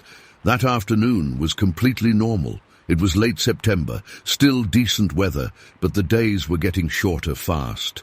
Me and my three friends, Marcus, Tyler, and Brandon, were at the community center playing basketball like we did most days after school. We stayed until around 7 p.m. when it started getting dark. The community center lady was closing up, so we headed home. The walk home wasn't particularly long, maybe 15 minutes max. Our village isn't big. We had to take the gravel path that loops around behind the school, past the clinic, and then branches off toward our different houses. The airport's on a little ridge above the village, really just a gravel airstrip, nothing fancy. Below that airstrip is this area with some scattered brush and small trees before you hit the houses. We were laughing about something stupid. I think Brandon had airballed like 5 shots in a row, and Marcus was giving him endless grief about it. I remember I was wearing my dad's old Seattle Supersonics jacket because it was getting chilly. Tyler had this basketball that his uncle had brought him from Anchorage that he was dribbling as we walked, the sound echoing in the quiet evening. It was right when we passed the clinic that Tyler suddenly stopped dribbling. The silence felt weird after the constant bounce of the ball. I was about to ask what his problem was when I noticed he was staring toward the airport ridge. "What's that?" he said, voice all quiet. I followed his gaze and at first didn't see anything. Then my eyes adjusted to the dimness and I saw movement at the edge of the brush area below the airport. At first, I honestly thought it was just Mr. Wilson, who sometimes went hunting in the evenings. But something felt off about the shape. "Is that a person?" Marcus whispered. As our eyes adjusted more, I felt this weird, cold feeling wash over me. Whatever was moving along the tree line didn't move like a person. It was way too big for one thing, and the way it walked was strange, sort of rolling but fluid at the same time. "Holy shit," Brandon muttered. That's when it fully emerged from between 2 patches of taller brush, and I felt my heart literally stop for a second. This thing was massive. I'm not exaggerating when I say it had to be over 7 feet tall. It was covered in dark brown hair or fur that looked matted in places. It wasn't wearing clothes. It wasn't a bear. I've seen plenty of bears and they don't walk on 2 legs like that. This thing was walking fully upright with long arms swinging at its sides. I grew up hearing all the old stories from my grandpa and the village elders. Stories about the Brushmen that live in the wilderness. I always thought they were just tales to keep kids from wandering too far from the village. But what I was looking at matched exactly what they described. None of us moved. I don't think we were even breathing. The 4 of us just stood there on the path, huddled close together without even realizing we'd moved toward each other. Tyler's basketball had fallen from his hands and rolled a few feet away, forgotten. Then it happened. The thing stopped walking. It just stopped dead in its tracks, like it had suddenly sensed something. Maybe it heard us or smelled us, I don't know, but it slowly turned its whole body toward us. Even from that distance, maybe 150 yards away, I could feel it looking right at us. Its face was hard to make out clearly in the growing darkness, but I could see that it had a flattened nose and a heavy brow. The village's distant lights reflected in its eyes, making them shine for a moment like an animal's eyes do when caught in headlights. I've never felt anything like that moment. It wasn't just fear, it was like my whole body recognized something ancient and powerful, something that wasn't supposed to exist in our modern world. My legs felt frozen to the spot. My mouth was completely dry. I remember thinking very clearly, I need to remember every detail of this because no one will believe me. For what felt like forever but was probably only 10 or 15 seconds, it just stared at us. I swear I could feel it assessing us, not like a predator sizing up prey, more like it was just as surprised to see us as we were to see it. Then, without any warning, it simply turned away. It continued walking in its original direction, disappearing behind Mrs. Canooly's house and into the thicker brush at the village edge. Its movement was smooth, not lumbering like you'd expect from something so big. It moved with purpose, like it knew exactly where it was going. None of us said anything for what felt like minutes. Finally, Marcus broke the silence. "Did you guys just see that?" His voice was shaking. "Sasquatch," Tyler whispered. "That was a freaking Sasquatch."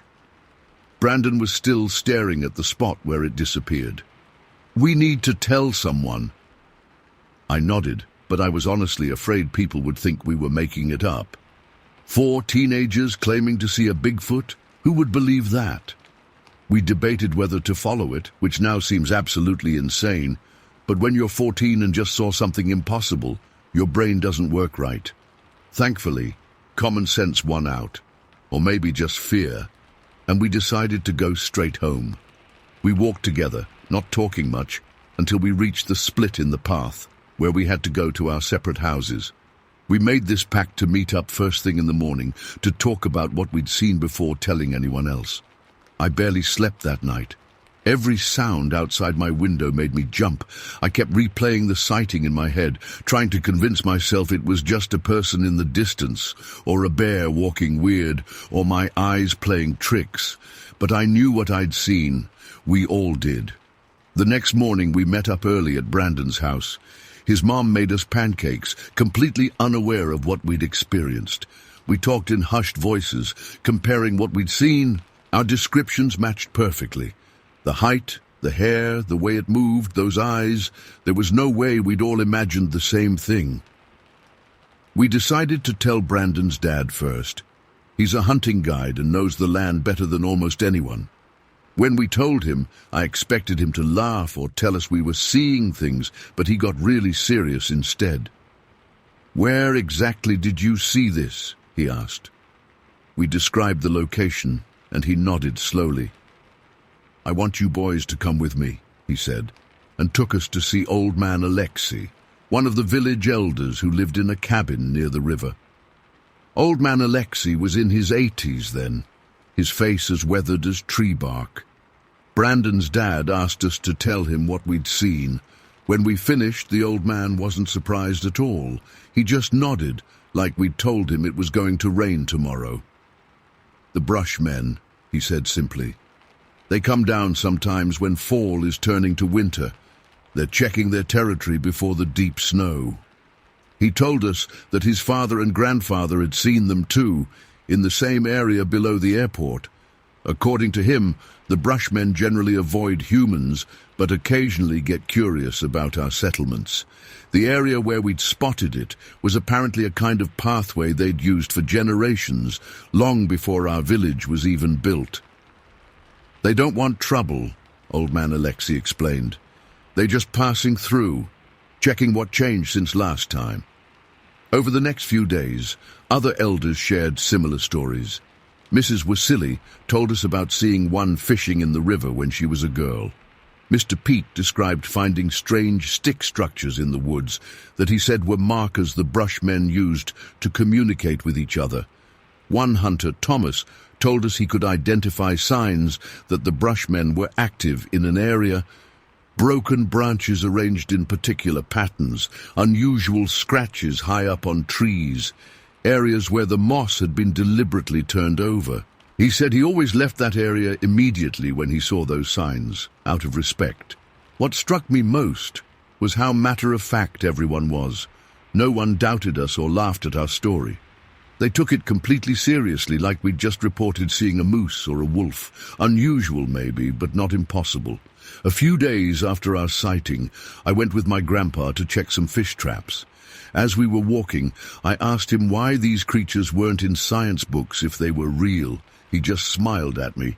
"Not everything real gets put in books, Jason. Some things don't want to be studied or captured or understood by outsiders. The Brushmen been here longer than us. They know how to stay hidden." We never saw it again, though sometimes when I was out hunting with my dad or uncles, I'd feel like we were being watched. Once, we found a strange arrangement of broken branches that Thomas had described, and my uncle immediately suggested we hunt in a different area. I'm 23 now, and I've moved to Anchorage for work. Sometimes when I tell this story to people in the city, they think I'm making it up, or that we were just kids seeing things in the dark. But the people from villages similar to mine, they just nod. Many of them have their own stories. I don't have any photos or proof that would satisfy anyone who wasn't there. All I have is what I saw with my own eyes. A massive, hair-covered being that walked upright like a man, but definitely wasn't human. It was completely aware of us, just as we were of it. In that brief moment when it turned and our eyes met, I felt something I can't explain, like a recognition of something ancient and intelligent that shares this land with us, but remains largely hidden. I still think about those eyes sometimes. They weren't animal eyes, but they weren't entirely human either. There was something in them. Awareness, intelligence, caution. The world has a lot more mysteries than most people realize. Just because something doesn't want to be found doesn't mean it isn't there. The elders in my village understood this. They didn't need proof or scientific explanations. Their knowledge came from generations of living in that same place, observing and respecting the world around them. I know what I saw that evening. Marcus, Tyler, and Brandon know too, and from what the elders told us, plenty of others have seen the same thing over the years. I don't need anyone to believe me. I know what I experienced was real. Those few seconds of eye contact with something that shouldn't exist according to modern science changed how I see the world forever. Whatever it was, Sasquatch, Brushman, Bigfoot, it's still out there moving through the wilderness, occasionally passing by our human settlements, just as it has for hundreds or maybe thousands of years. And sometimes, if you're in the right place at the right time, your paths might cross just for a moment. Then it will continue on its way, leaving you with a story that some will believe and others won't. But I know what I saw. Story 9. I've never shared this with strangers before. For most of my life, I couldn't even talk about it without feeling sick to my stomach. But I'm 45 now, and after all these years, I think I'm finally ready to put it into words.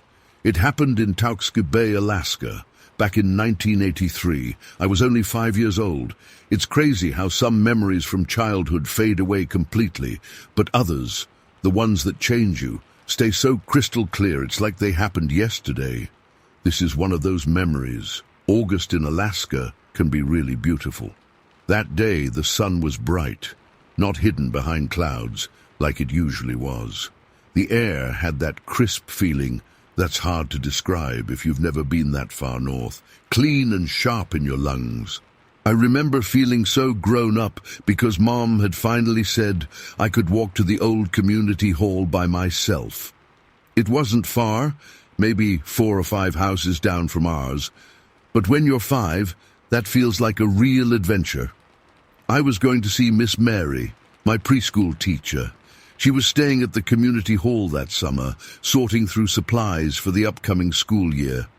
A barge had come in the week before with boxes of new stuff, and I was excited to see if there might be new books or toys. The community hall was this old wooden building that had been there forever. Even back then, the paint was peeling off in long strips, and the steps creaked when you walked up them. I remember how the door always stuck, and you had to push hard to get it open. When I stepped inside, the first thing that hit me was how different it felt from outside. Outside was bright and alive, but inside was dim and stuffy. The windows were small and set high in the walls, so only thin lines of dusty sunlight made it through. The main room was filled with stacks of cardboard boxes, some open with packing material spilling out, others still sealed with tape. "Miss Mary," I called out. My voice sounded too loud in the empty room. No answer. I took a few more steps in, the floorboards groaning under my feet. The sound echoed in the quiet space. Something felt wrong. You know that feeling you get sometimes, like you're being watched. Adults always dismiss that when kids say it, but it's real. The hairs on my arms stood up, and my stomach got tight. I stopped moving and just listened. At first, all I could hear was the soft ticking of the big clock on the wall and my own breathing. But then there was something else. A kind of shuffling sound coming from behind a stack of boxes in the far corner of the room. "Miss Mary, is that you?" I tried again, my voice smaller this time. Still nothing. I should have left right then. Every instinct was screaming at me to turn around and run back into the sunshine, but I was frozen in place, staring at those boxes, trying to convince myself it was just the building settling or maybe a mouse. That's when I noticed the smell. It's hard to describe, but if you've ever been near wild animals, it was something like that. Musky and strong, like wet fur mixed with something else I couldn't place. Not exactly bad, just powerful. Natural but wrong for being inside a building. I finally managed to back up one step, then another. I was almost to the door when it happened. From behind those boxes, no, not just from behind them, but across the entire room, something moved. It didn't just step out, it leaped. 1 second it was hidden, the next it was right in front of me, not even a foot away. All I could see at first were the legs. Thick, powerful legs covered in dark, matted hair. Not like human hair, more coarse, almost like a horse's coat, but shaggier. My eyes followed upward to see massive feet, not shoes, but actual feet, with toes that seemed to grip the wooden floor. The hands hanging at its sides were huge, with fingers that looked strong enough to crush stones. I was so small, and it was so tall that I had to crane my neck back to see its face. That's when our eyes met, and my whole world just stopped. Its face was like nothing I'd ever seen, but somehow familiar too. The skin was rough and weathered, a dark, leathery brown, partially hidden under more of that coarse hair. It had this enormous nose, wide and flat, and below that a mouth that seemed too big for its face. But it was the eyes that got me. They were deep set under a heavy brow, and so intensely aware. Not animal eyes. They looked at me with intelligence, maybe even curiosity. Our eyes locked. It looked like a person, not a human exactly, but a person. There was somebody home behind those eyes. That's what scared me most of all. I don't know how long we stood there staring at each other, probably just seconds, but it felt like forever. Then its mouth opened slightly, and it made a sound, not quite a growl, more like a deep, rumbling breath. That broke the spell. I screamed. At least I think I did. The next thing I clearly remember is running, my legs pumping, my lungs burning, tears streaming down my face. I don't even recall turning around or opening the door. It's like my mind just blanked out that part from pure terror. Mrs. Peterson was out in her yard as I tore past. She was hanging laundry and dropped a wet sheet when she saw me. "Susie, what's wrong?" she called out, her face all worried. I slowed down just enough to choke out, "There's a big hairy person in the hall." I was sobbing, gasping for air. She looked toward the community hall, then back at me. Her face got really serious when she saw how upset I was. "Run home and tell your mother right now," she said firmly. I didn't need to be told twice. I burst through our front door, still crying, looking for Mom. She was in the kitchen, making lunch. "Mom! Mom!" I screamed, grabbing onto her legs. "There's a monster in the community hall, a huge hairy person." She put down the knife she was using and knelt down. "Susie, calm down. What are you talking about?" "In the hall. It jumped at me. It was tall and hairy and had big hands and feet, and it looked at me." The words tumbled out between sobs. I expected her to grab the phone, to call someone for help, to do something. Instead, she sighed and stroked my hair. "Honey, you have such an active imagination. There's no such thing as monsters." "It wasn't a monster. It was real. It was right in front of me." I was practically screaming now, desperate for her to believe me. "Susan Elizabeth, that's enough. You probably saw a shadow from all those boxes, or got scared being alone in that big old building." Her voice had that tone parents use when they're done with the conversation. "But Mom? No more, Susie. Go wash your face and calm down. Lunch is almost ready." I couldn't believe it. The most terrifying thing had just happened to me, and she wouldn't even consider it might be true. I tried telling her about the smell, about its eyes, about how Mrs. Peterson had seen how scared I was. but she just shook her head and eventually sent me to my room when I wouldn't stop. I spent the rest of that day huddled in my bed, jumping at every sound. Mom tried to get me to come out for dinner, but I refused. I couldn't eat. I couldn't even close my eyes without seeing those eyes staring back at me. Every creak of our house made me think it had followed me home. When Dad got back from fishing and Mom told him what happened, I heard him laugh and say something about kids and their stories. No one believed me. Not that day, not the next day, not ever. After a while, I stopped talking about it. What was the point? But I never went back to that community hall alone. I'd walk an extra half-mile to avoid even passing by it. When we had events there, I'd make sure to stay in the middle of crowds, never near the edges of the room or close to any dark corners. As the years went by, the intense fear faded a bit, but the memory never did. I'd have nightmares where I was back in that room, but in the dreams, the creature would actually grab me with those powerful hands. I'd wake up drenched in sweat, my heart pounding. I left Tauxky Bay as soon as I graduated high school, made my way down to Washington State, met my husband, had kids of my own. I never told them about what happened. How could I? I didn't want them to think their mom was crazy. But things changed about 5 years ago. We were watching TV one night, just flipping channels, when we landed on a documentary about Bigfoot. My whole body went cold when they showed a sketch of what the creature supposedly looked like. My husband noticed me go pale and asked if I was okay. For the first time in decades, I told someone what I'd seen, all of it, the smell, the leap across the room, those knowing eyes. He didn't laugh. He didn't dismiss me. He just listened. After that, I started researching. I found online forums where people shared similar experiences. Some of their descriptions matched what I'd seen so exactly that it gave me chills. The height, well over 6 feet tall. The matted, dark hair covering the body. The surprisingly human-like face with that distinctive wide nose and mouth. The powerful hands and feet. The intelligent eyes. I even gathered the courage to call my old neighbor, Mrs. Peterson, who still lives in Tauxky Bay. She remembered that day. "You were so terrified," she told me. "No child could fake that kind of fear." Then she told me something I never knew. About a month after my experience, someone else reported seeing something large and hairy on the roof of the community hall early one morning.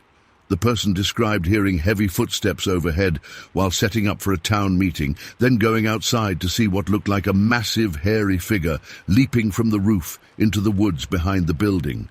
All these years, I thought I was alone in what I saw. Finding out others had similar experiences was both validating and terrifying. Whatever I encountered that day in 1983 wasn't just in my head. I still don't know what to call the thing I saw. Sasquatch? Bigfoot? Some unknown species?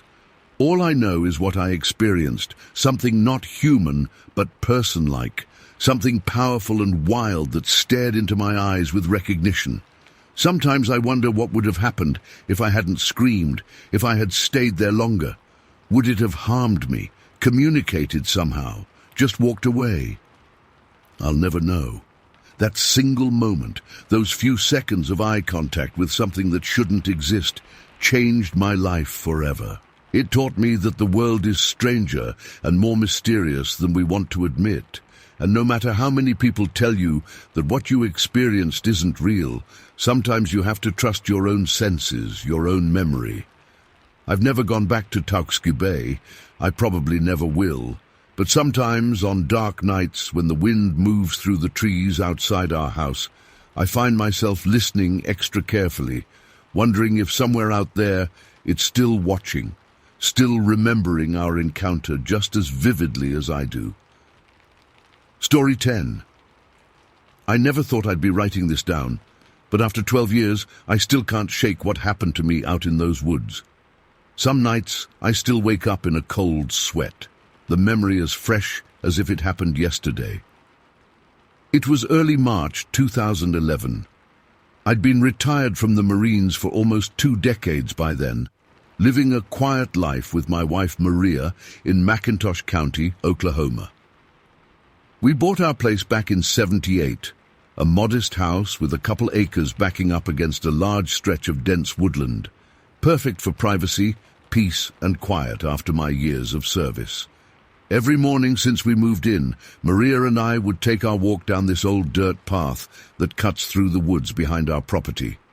It became our ritual. Rain or shine, summer or winter, we'd be out there by 7 a.m. walking the same route. Over those 33 years, we'd seen just about everything those woods had to offer: deer, foxes, coyotes, bobcats, you name it. Wildlife was abundant, but nothing ever bothered us.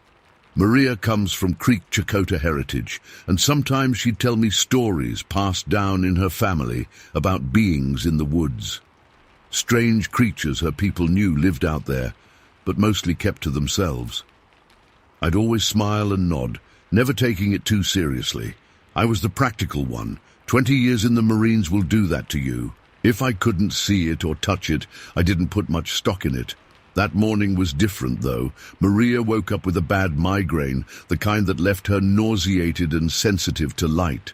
She insisted I go on without her.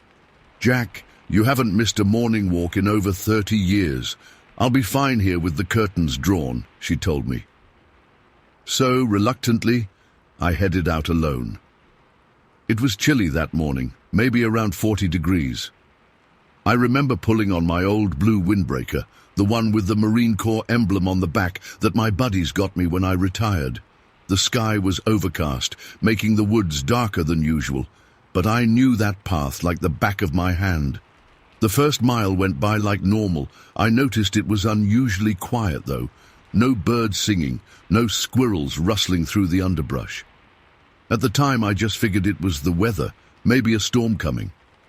The path I walked was narrow in spots, barely wide enough for Maria and me to walk side by side in some sections, with thick brush and trees pressing in from both sides. I reached the old oak that marked our usual turnaround point, a massive thing that must have been there for centuries. We always stopped there, took a breather, then headed back. I remember checking my watch, 7:42 a.m., and thinking I'd be home in time to make Maria some herbal tea for her headache. That's when everything changed. As I turned around to head back, I saw it standing there on the path, maybe 50 yards ahead of me. At first, my brain couldn't process what I was seeing. It was massive, standing at least 8 feet tall, its shoulders nearly 4 feet wide. The thing was covered in dark, matted hair from head to toe, except for its face, which had less hair and skin that looked almost leathery, a dark grayish-brown color. I froze.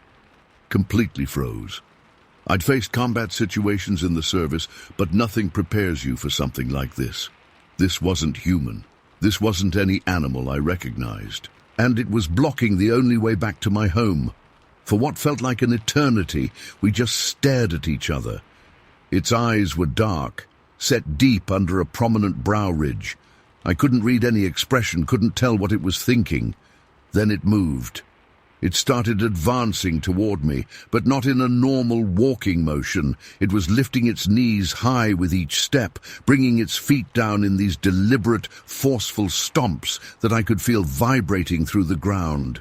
Each step was punctuated with a deep, huffing breath. Thump, huff, thump, huff. The sounds will never leave me. I should have run, should have ducked into the woods, should have done anything but what I did, which was stand there, paralyzed. My heart was slamming against my ribs so hard I thought it might burst. My mouth went completely dry, and then, God help me, I felt warmth spreading down my leg as my bladder let go. 52 years old, a retired Marine, and I was pissing myself like a scared child. The creature kept coming, picking up speed. I could smell it now, a powerful, musky odor mixed with something rotten. When it was maybe 15 feet away, my legs finally gave out. I dropped to the ground, curling into a ball, arms wrapped around my head. I was sure this was it. This was how Jack Thornton was going to die, alone in the woods, in a puddle of his own urine. I felt the ground shake as it reached me, felt the rush of air as this massive thing moved right over me. For a split second, I thought maybe it was going to just pass by, ignore me. Then I felt powerful fingers grab the back of my windbreaker. In one fluid motion, it lifted me completely off the ground. I weighed about 190 pounds at the time, and this thing picked me up like I was nothing, a child's toy. I remember the sensation of flying through the air, the world spinning around me, before I slammed into something hard, the base of a tree about 20 feet from where I'd been. The impact knocked the wind out of me. I curled up again, gasping for breath, certain the thing was coming to finish me off. Then it screamed. Jesus Christ, that sound. It wasn't like anything I've ever heard before or since. Not quite human, not quite animal.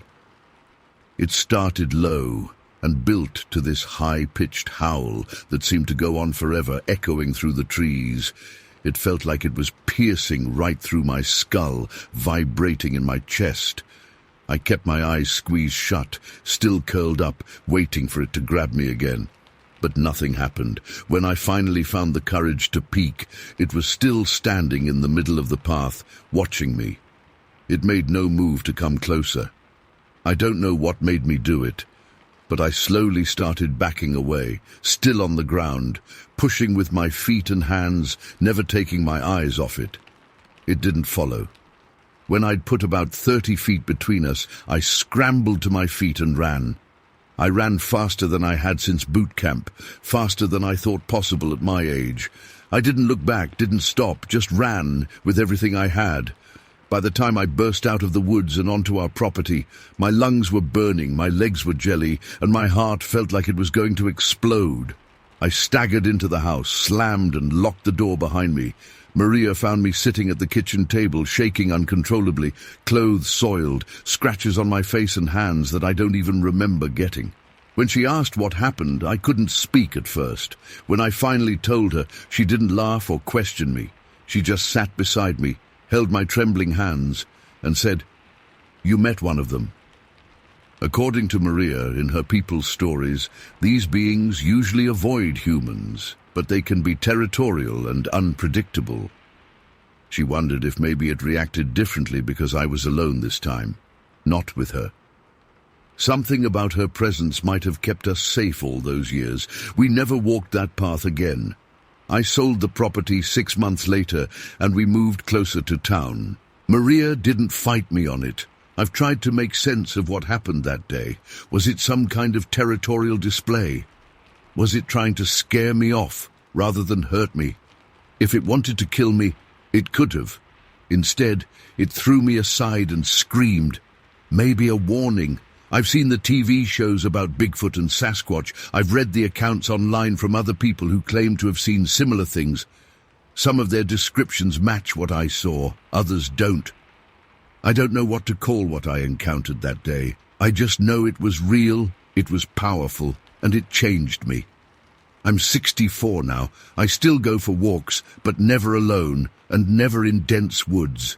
Sometimes when it rains and the wind blows a certain way, I catch a whiff of something that takes me back to that moment, that musky, wild smell, and my body goes cold all over again. I don't expect everyone to believe me.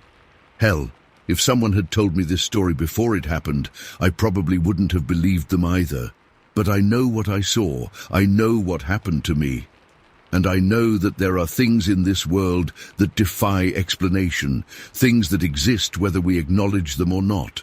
That thing in the woods was real, and sometimes in my darkest moments I wonder if it remembers me the way I remember it, and if someday, somewhere, our paths might cross again. I still have that blue windbreaker. The back is torn where it grabbed me.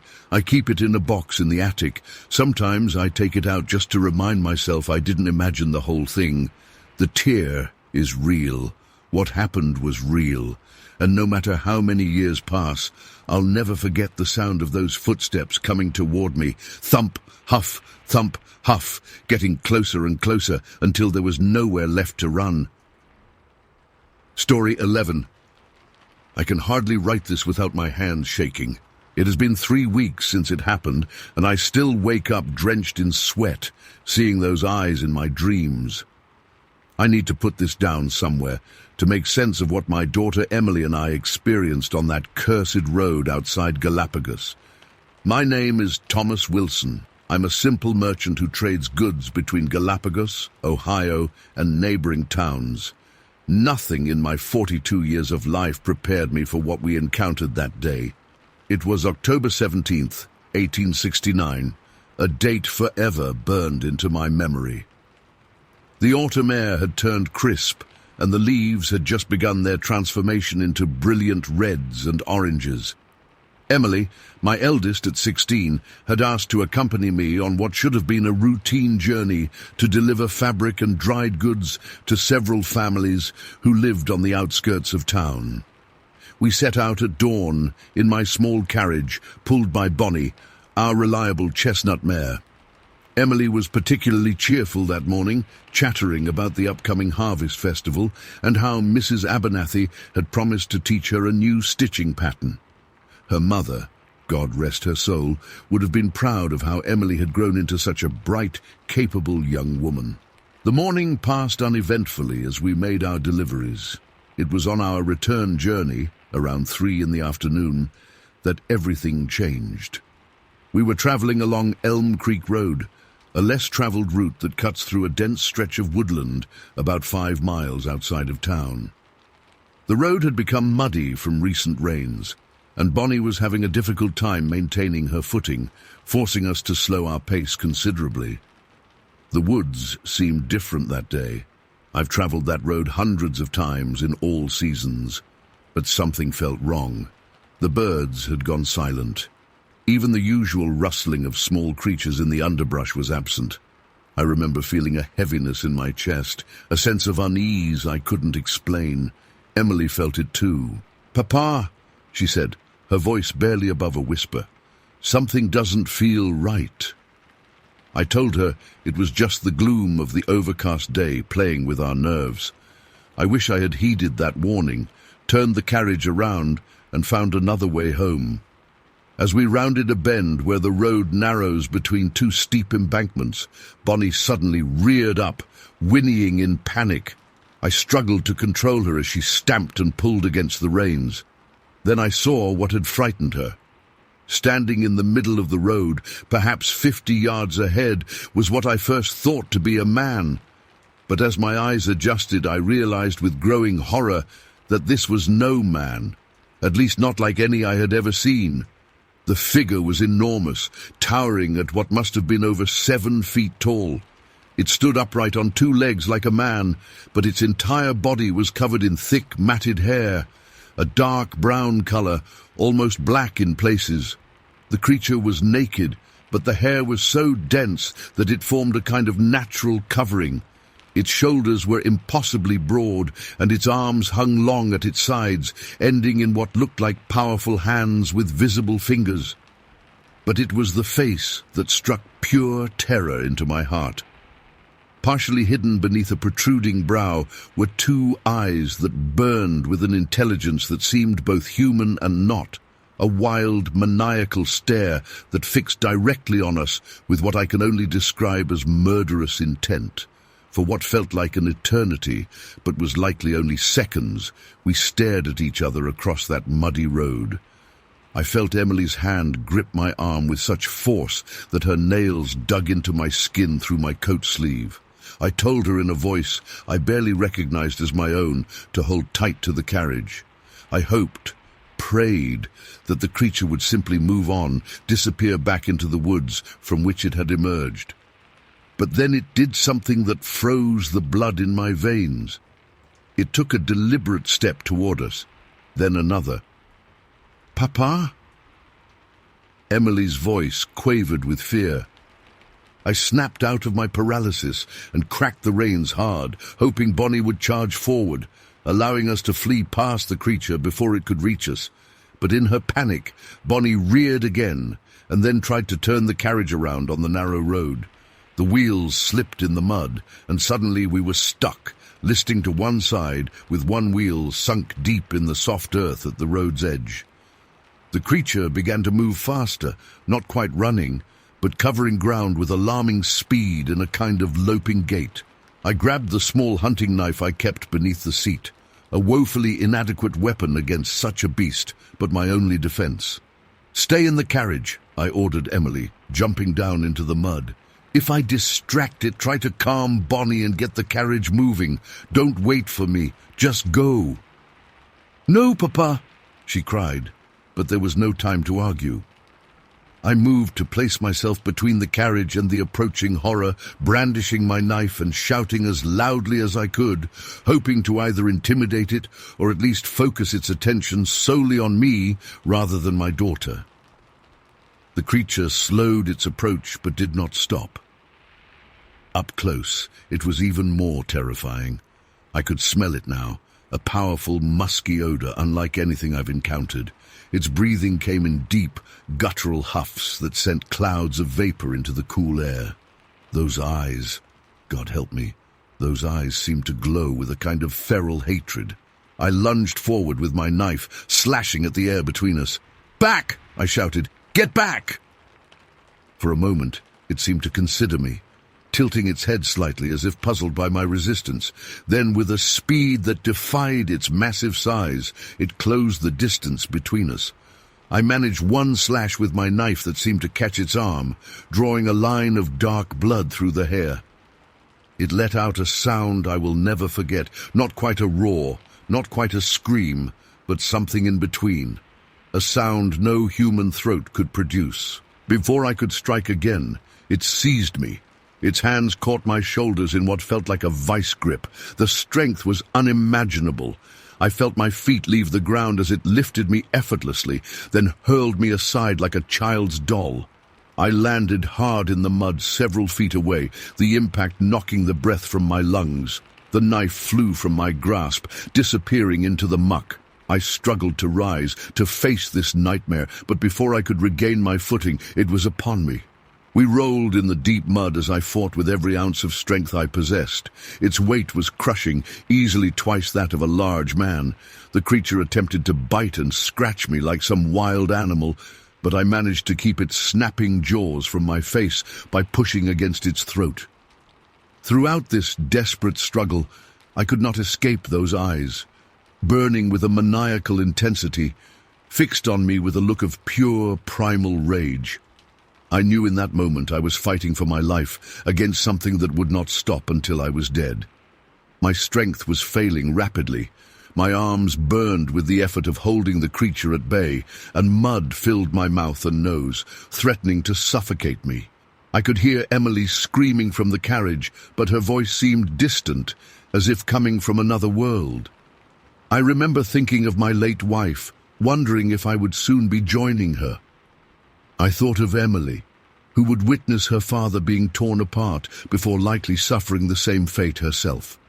That thought gave me a surge of desperate strength, and I managed to land a solid punch to the creature's throat, causing it to rear back slightly.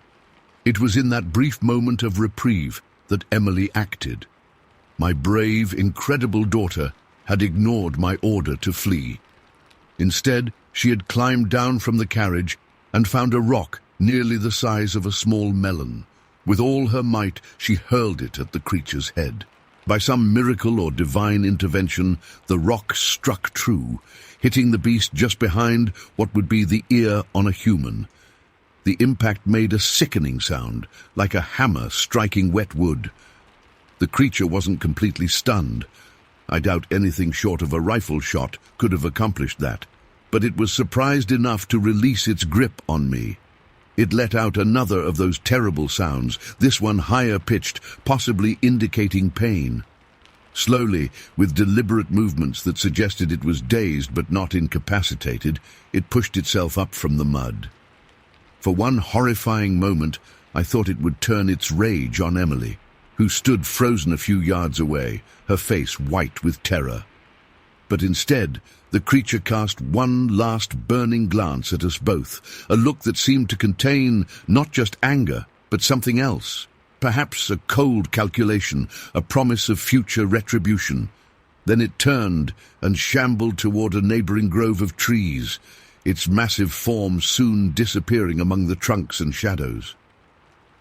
I lay there in the mud, gasping for breath, unable to move. Every muscle in my body screamed in agony. My coat was torn to shreds, and I had sustained deep scratches across my chest and arms, though miraculously no bites.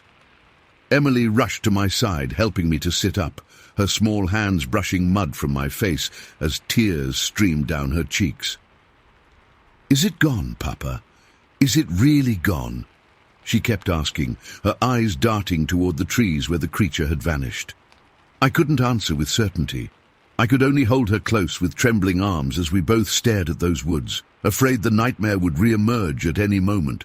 It took us nearly an hour to calm Bonnie enough to approach her, and another hour to free the carriage wheel from the mud. The entire time I kept the knife I had recovered clutched in my hand, my eyes scanning the tree line for any movement.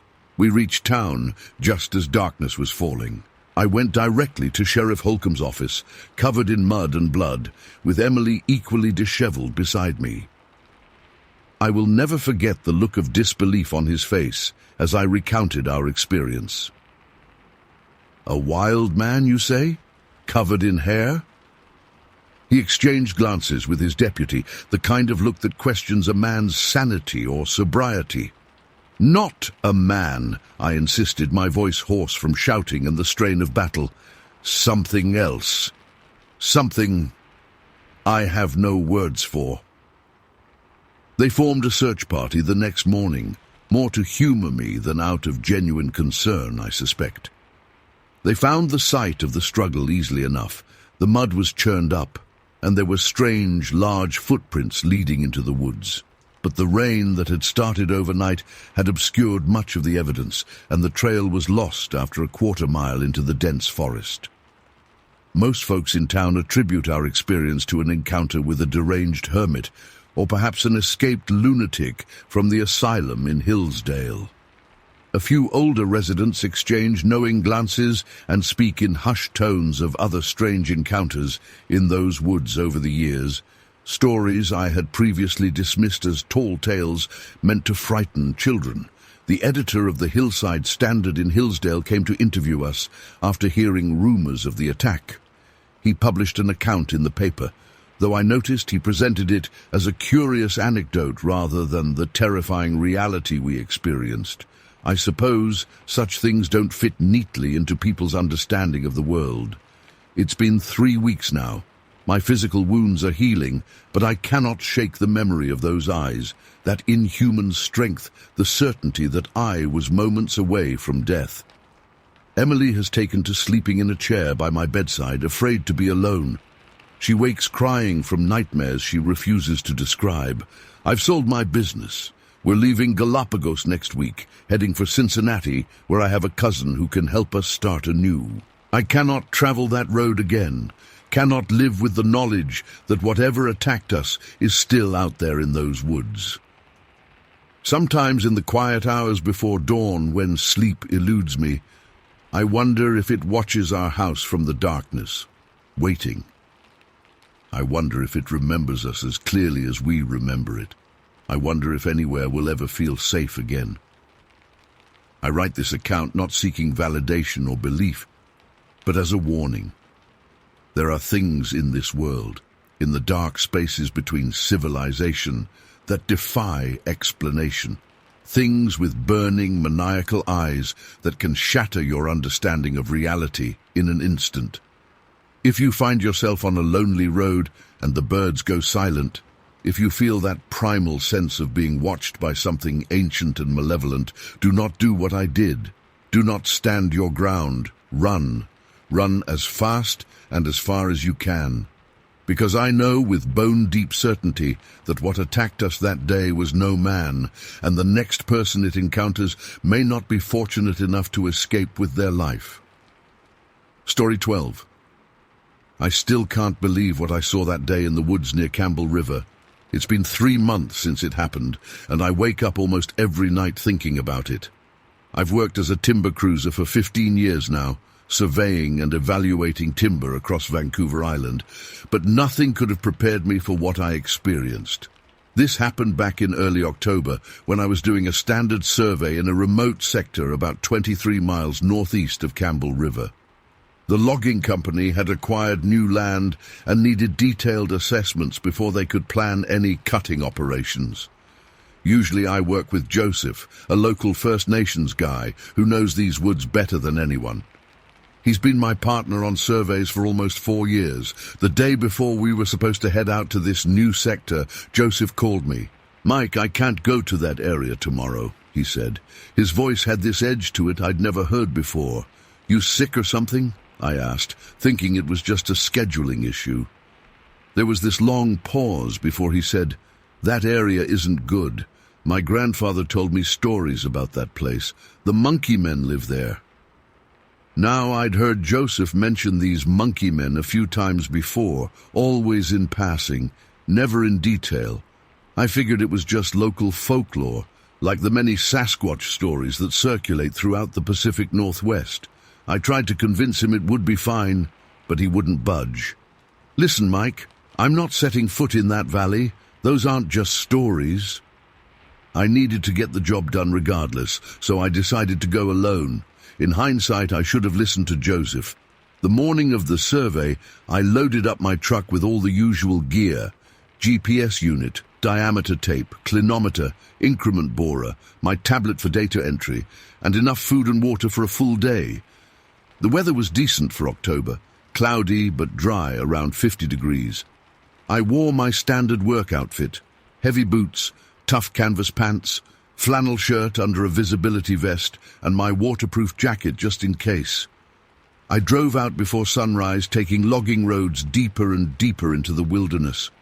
The last 5 miles was on a barely maintained access road that hadn't seen traffic in months. I had to stop twice to move fallen branches. By the time I parked at the designated coordinates, the sun was just coming up. No cell service, of course, not unusual for these remote areas. The first 6 hours of the day were totally normal. I hiked through the designated grid sections, taking measurements, recording data, marking trees, and making notes about terrain features. This particular area was old growth, mostly western red cedar and Douglas fir. Really magnificent trees, some probably 500 years old.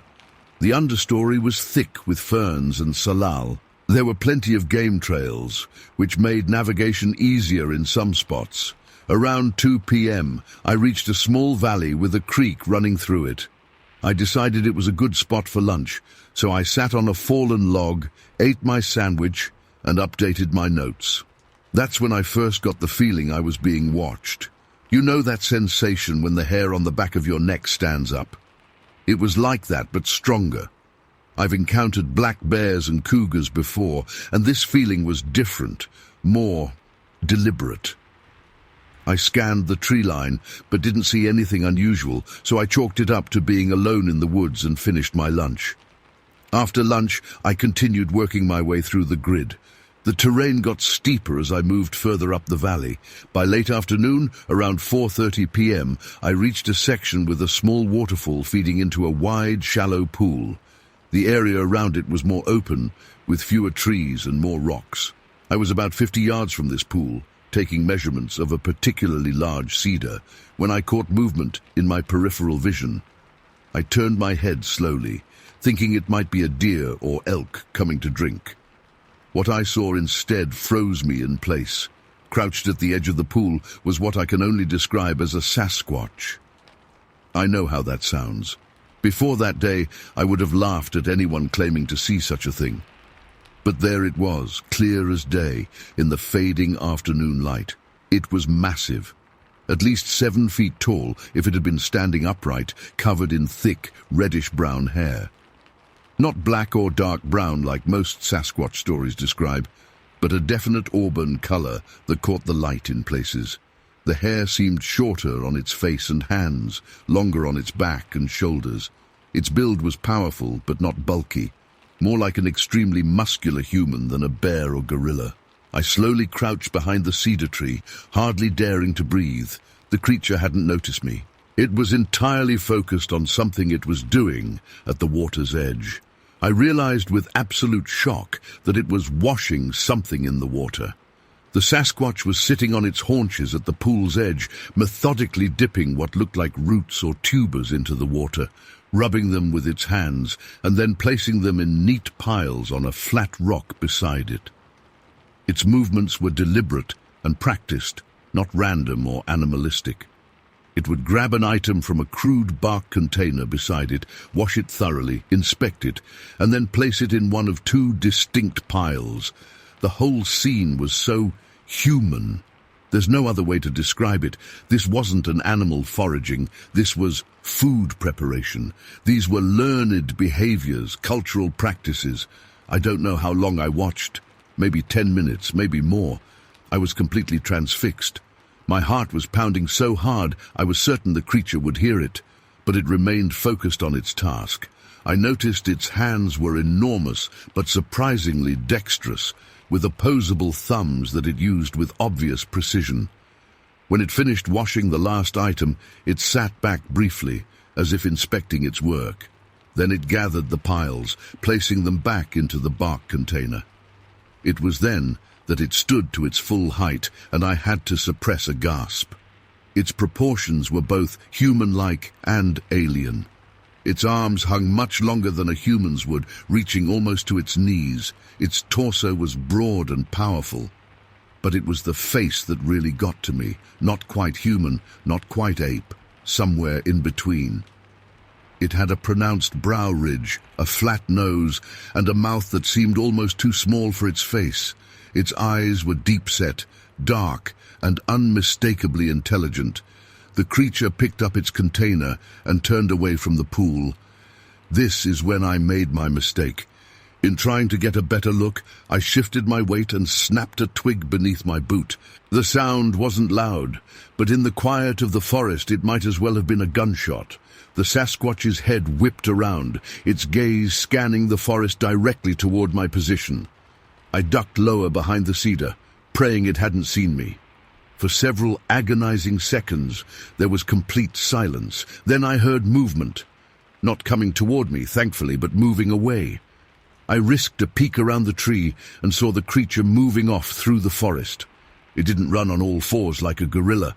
Instead, it moved with this strange, loping gait, definitely bipedal, but with a fluid, powerful stride, unlike any human. Occasionally, its long arms would reach out to push aside branches or steady itself on a tree trunk. Once I was sure it was gone, my scientific curiosity overcame my fear. I approached the pool cautiously, scanning the area constantly to make sure the creature wasn't returning. At the spot where it had been sitting, I found clear evidence it had been there. The rock was still wet from its washing activity. There were a few small bits of what looked like wild onion, and another root I couldn't identify. But most compelling were the footprints in the soft mud by the water's edge. They were unmistakably foot-shaped, 5 toes, a ball, and a heel, but utterly unlike human prints. They measured roughly 16 inches long and 7 inches wide. The toes were the most distinctive feature. They were incredibly long and splayed out, almost like fingers. The prints were deep, suggesting the creature weighed at least 400 to 500 pounds. I took out my phone and snapped several photos of the prints. I even placed my GPS unit next to one for scale. I was shaking so badly I had to take some of the shots twice to get them clear. Then I heard it. A sound from the direction the creature had gone. A sort of low, rumbling vocalization that wasn't quite a growl, but definitely wasn't human speech. It was distant, but clear enough to send a spike of primal fear through me. I shoved my phone in my pocket and headed back toward my truck as fast as I could navigate through the forest. The whole way back I felt watched. Every crack of a branch or rustle of leaves made me jump. The forest that had been my workplace for 15 years suddenly felt alien and dangerous. I kept looking back over my shoulder, convinced I would see that reddish-brown figure moving between the trees. It took me almost 2 hours to reach my truck, though it should have only taken 1. I kept getting turned around, second-guessing my sense of direction. When I finally broke through the tree line and saw my vehicle, I nearly cried with relief.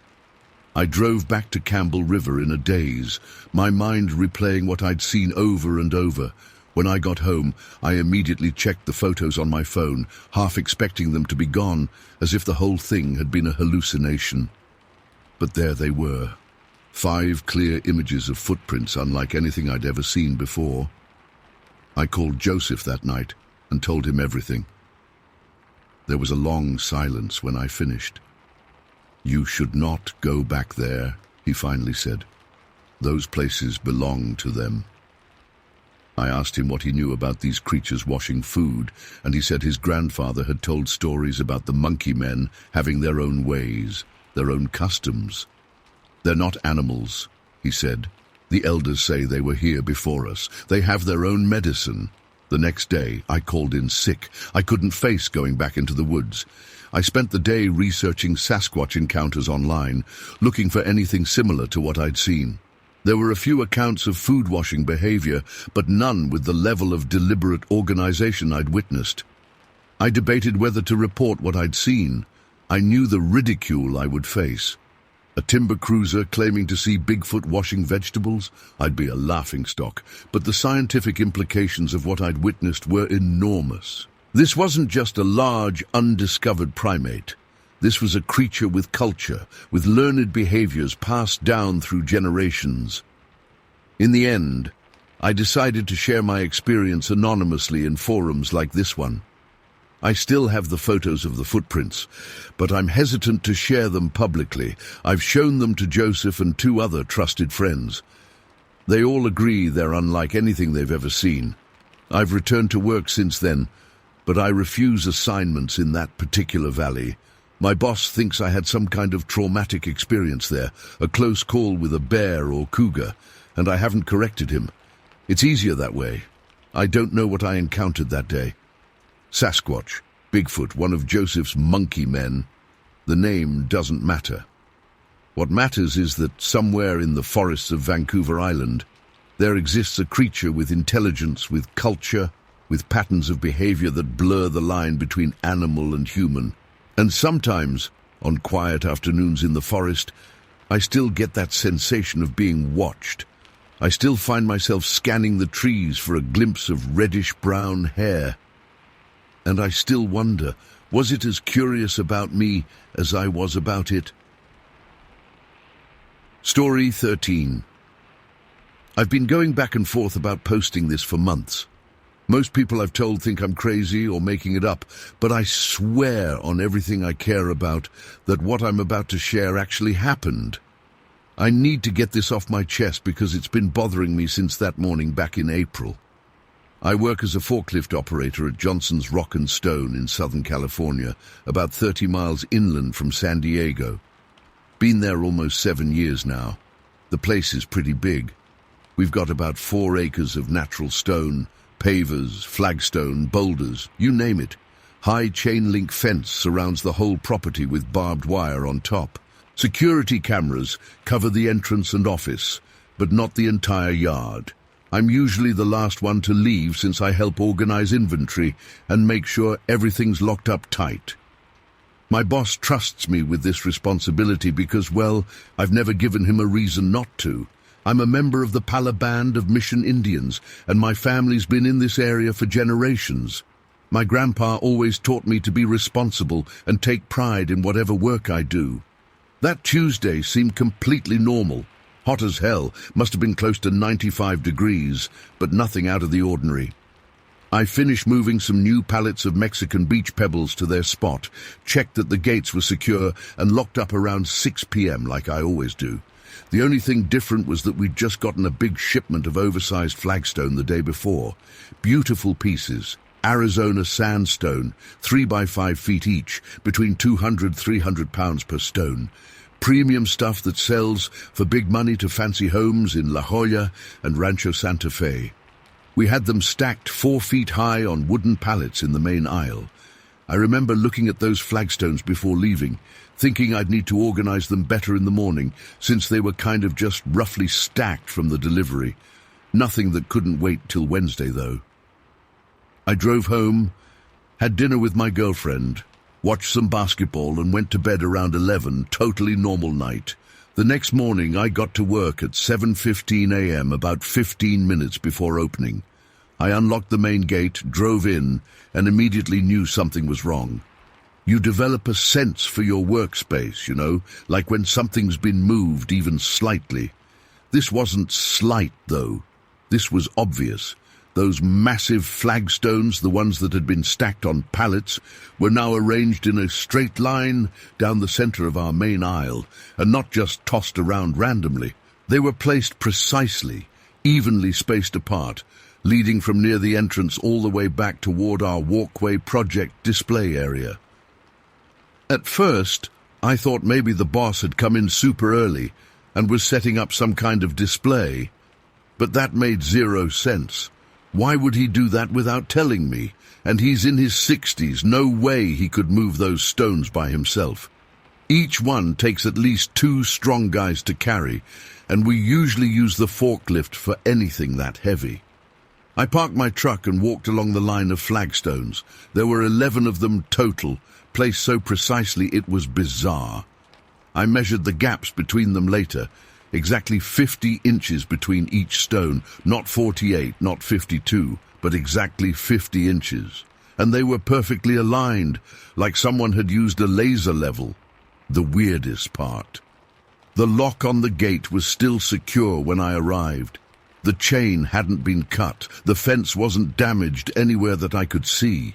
No footprints in the gravel either, at least none that stood out from our own from the day before. I immediately called my boss, Frank. "Frank, you need to get down here right now. Something really weird happened." He arrived 20 minutes later, and his reaction was just like mine. Complete confusion. Neither of us could make sense of it. Who would break into a stone yard just to create some weird pattern with flagstones? And how did they get in without leaving any trace? We checked the security footage, but as I mentioned, the cameras only cover the entrance and office. Nothing unusual appeared on the recordings. No cars, no people, nothing from closing time until I arrived that morning. Frank called the police, but honestly they didn't take it very seriously. Nothing was stolen and there was no actual damage to the property. They took some notes, looked around half-heartedly, and basically told us it was probably just some kids playing a prank. But that explanation made zero sense. First, these stones weigh a ton. We're talking 200, 300 pounds each. It would take multiple strong adults to move just one of them safely. No teenagers could have done this. Second, how did they get in and out without leaving any evidence? The fence was intact, the lock unbroken. Third, why? Why break into a stone yard just to create some weird pattern with flagstones? After the police left, Frank and I spent the rest of the morning using the forklift to put the flagstones back where they belonged. The whole time I felt uneasy, like we were being watched. I kept looking over my shoulder, scanning the surrounding hills. Our yard sits at the edge of town with avocado and citrus orchards on 2 sides and hills covered in chaparral on another. Perfect place to observe us without being seen. That night at home, I couldn't stop thinking about it. I called my Uncle Richard, who knows all the old stories from our tribe. He's the one who still speaks our language fluently and knows the traditional ways. I described what happened, and he got real quiet on the phone. "You said these stones were placed in a line, evenly spaced?" he asked. "Yeah, exactly 50 inches apart, in a perfectly straight line down the middle of the aisle." Uncle Richard went silent again, then said, "You know the stories about the tall ones that live in the mountains?" I did know those stories. Every kid in our tribe grows up hearing about the hairy giants that live in the remote areas. Most people treat them as legends, campfire stories.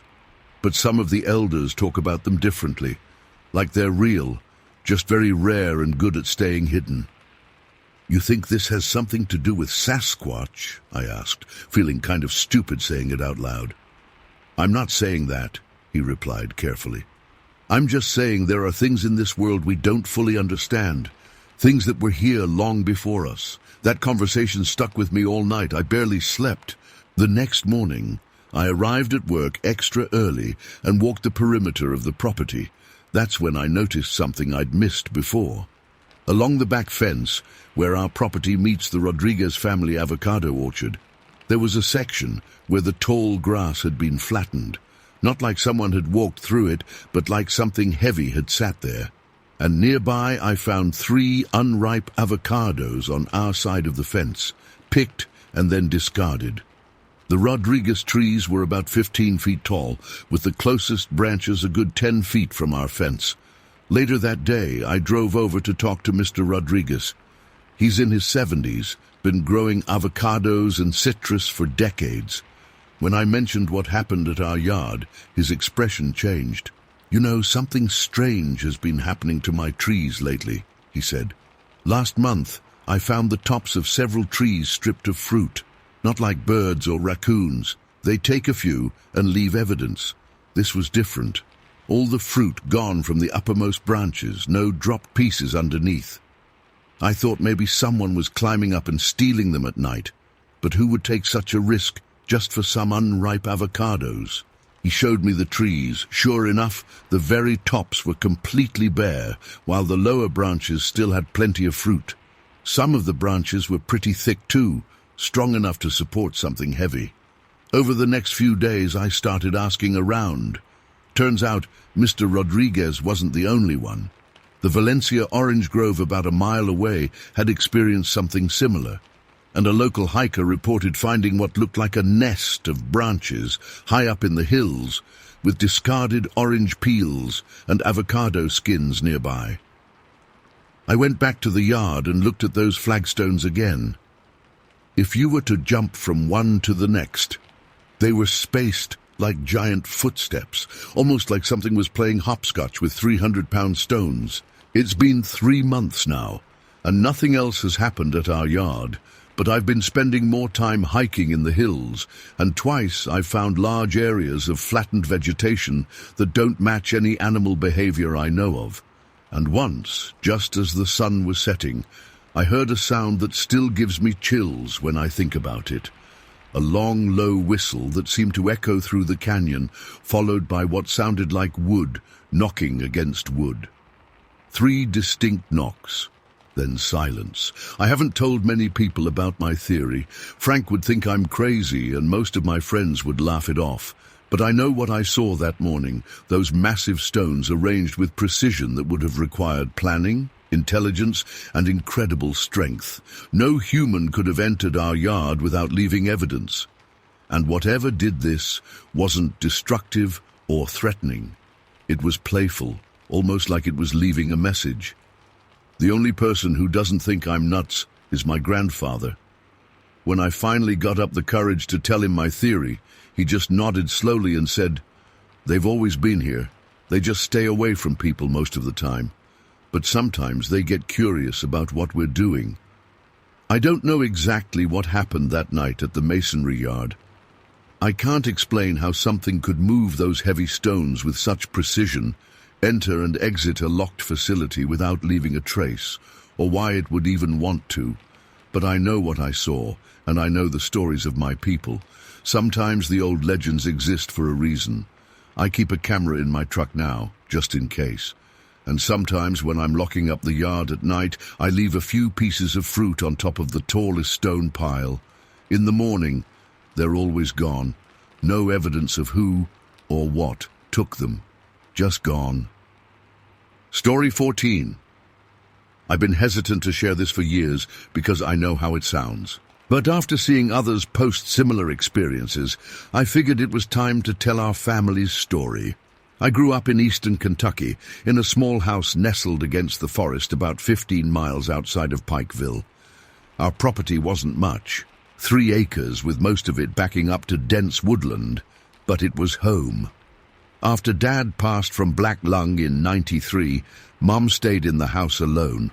My sister Jenny and I both lived within a half-hour drive, so we checked on her regularly. What none of us ever told outsiders was that Mom was never truly alone out there. The first time Mom mentioned the Donks to us, I thought she was losing it. She casually mentioned over Sunday dinner that she'd seen Big Donk watching her from the tree line while she was hanging laundry. When I asked who the hell Big Donk was, she just shrugged and said, "Oh, you know, The big hairy fella that lives in the woods. He's harmless." Jenny and I exchanged worried glances, but Mom seemed so matter-of-fact about it that we didn't push. Maybe it was a neighbor's dog or something. But over the next few months, Mom kept mentioning these donks. Apparently there was Big Donk, the male, Mama Donk, the female, and at least 3 smaller ones she'd seen. I finally saw one myself about 6 months later while helping Mom clear some brush. I was using the chainsaw when I felt this weird sensation of being watched. I turned toward the woods, and about 40 yards in, partially hidden behind a large oak, was what I can only describe as a Sasquatch. It had to be at least 7 feet tall, covered in dark brown hair, with a face that was somewhere between human and ape. We locked eyes for maybe 5 seconds before it silently backed away deeper into the forest. I nearly pissed myself. The chainsaw died in my hands as I stood there frozen. When I finally managed to speak, I called out to Mom, who was raking nearby. She walked over, completely calm, and said, "Oh, that's just Big Donk. He's curious about the noise. Don't worry about him." From that day on, our family's relationship with the donks became our biggest secret. We never fed them or tried to communicate with them beyond occasional nods of acknowledgement. They kept their distance but were clearly aware of us. Sometimes items would go missing from the yard, a forgotten garden glove, a small toy. But we never felt threatened. The incident I'm about to describe happened on May 17th, 2002. I remember the exact date because it was the day before my nephew Caleb's first birthday. Jenny had dropped Caleb off with Mum that morning while she ran into town for birthday supplies. It was a beautiful spring day, warm but not hot, perfect for Mom to hang laundry on the clothesline. She had Caleb in his carriage next to her as she pinned up sheets, keeping an eye on him as he dozed in the sunshine. Mom told me she had just hung the last pillowcase when the phone rang inside. This was before cell phones were common in our area, especially among older folks like Mom. She figured it was probably Jenny checking in, so she stepped inside to answer it, leaving Caleb sleeping in his carriage just 15 feet from the back door. The call wasn't Jenny, but some telemarketer trying to sell Mom new windows. She was trying to politely end the call when she heard Caleb start crying. Not just fussing, but that piercing, terrified scream that makes your blood run cold. Then she heard barking. Mom dropped the phone and ran for the door. From the kitchen window, she could see that the Wilson's German Shepherd had somehow gotten loose and was in our yard. The dog had apparently jumped against the carriage, knocking it over. Caleb had tumbled out onto the grass and was now lying there screaming while the dog barked and lunged at him. Mom said her heart stopped. She was still reaching for the door handle when she saw something huge burst from the tree line. It was Mama Donk. Mom had seen her dozens of times before, usually keeping her distance while watching Mom hang laundry with what seemed like fascination. She was smaller than Big Donk, but still massive, maybe 6.5 feet tall, with lighter brown hair that was longer around her face. Mama Donk crossed the yard in what Mom described as 3 giant steps and positioned herself between the dog and Caleb. The dog immediately backed up, hackles raised, still barking but now clearly intimidated. In one fluid motion, Mama Donk reached down, righted the carriage with one hand, then ever so gently scooped Caleb up with her other hand. Mom said time seemed to freeze as she watched through the window. Mama Donk held Caleb almost expertly, supporting his head like you would any human baby. Caleb immediately stopped crying. Whether from shock or something else, we'll never know. Mama Donk carefully placed him back in the carriage, even making sure he was properly settled. At the same moment, Big Donk emerged from the woods. He let out what Mom described as a low, rumbling sound. Not quite a growl, but something powerful enough that it seemed to vibrate the window Mom was looking through. The dog turned tail and ran, with Big Donk chasing it to the edge of our property. Mama Donk stood guard by the carriage for a few seconds longer. Mum said she could have sworn the creature looked directly at the kitchen window where she was standing, their eyes meeting for a brief moment. Then, as Big Donk returned from chasing off the dog, Mama Donk reached out her hand. Big Donk took it, and they walked back into the forest together, disappearing among the trees. Mum finally snapped out of her frozen state and ran outside to Caleb, who was perfectly fine. Not a scratch on him, just a bit of grass in his hair. When Jenny returned 30 minutes later, Mum was sitting on the porch swing, holding Caleb tight, with tears streaming down her face. At first, Mum didn't tell Jenny what happened. She just said Caleb had fallen out of his carriage, but was fine. It wasn't until that evening, when I came over to help set up for the birthday, that Mum pulled us both aside and told us the full story. Jenny didn't believe it at first. To be fair, who would? But I'd seen the donks myself by then, and there was something in Mum's eyes, a certainty, a rawness, that couldn't be faked. Mum wasn't one for dramatic stories or embellishment.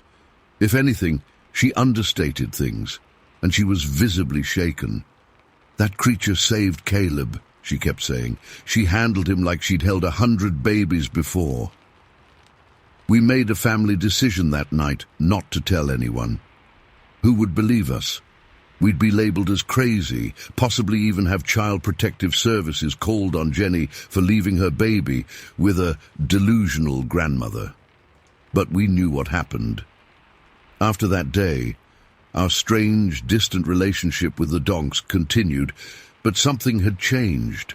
There was a new level of, I don't know if respect is the right word, but acknowledgement between us and them. Mum started noticing more behaviors that fascinated her. Mama Donk would often watch from a distance when Mum hung laundry, seeming particularly interested in the colourful patterns of bedsheets. The younger donks, who Mum guessed were equivalent to human children or teenagers, would sometimes play in the yard at dusk when they thought no one was watching. Once, during a particularly hot summer day, Mum left the sprinkler running to water the garden. She watched from the window as two of the younger donks took turns dashing through the water spray, much like human children would. Big Donk seemed to patrol the property perimeter regularly, especially after the dog incident.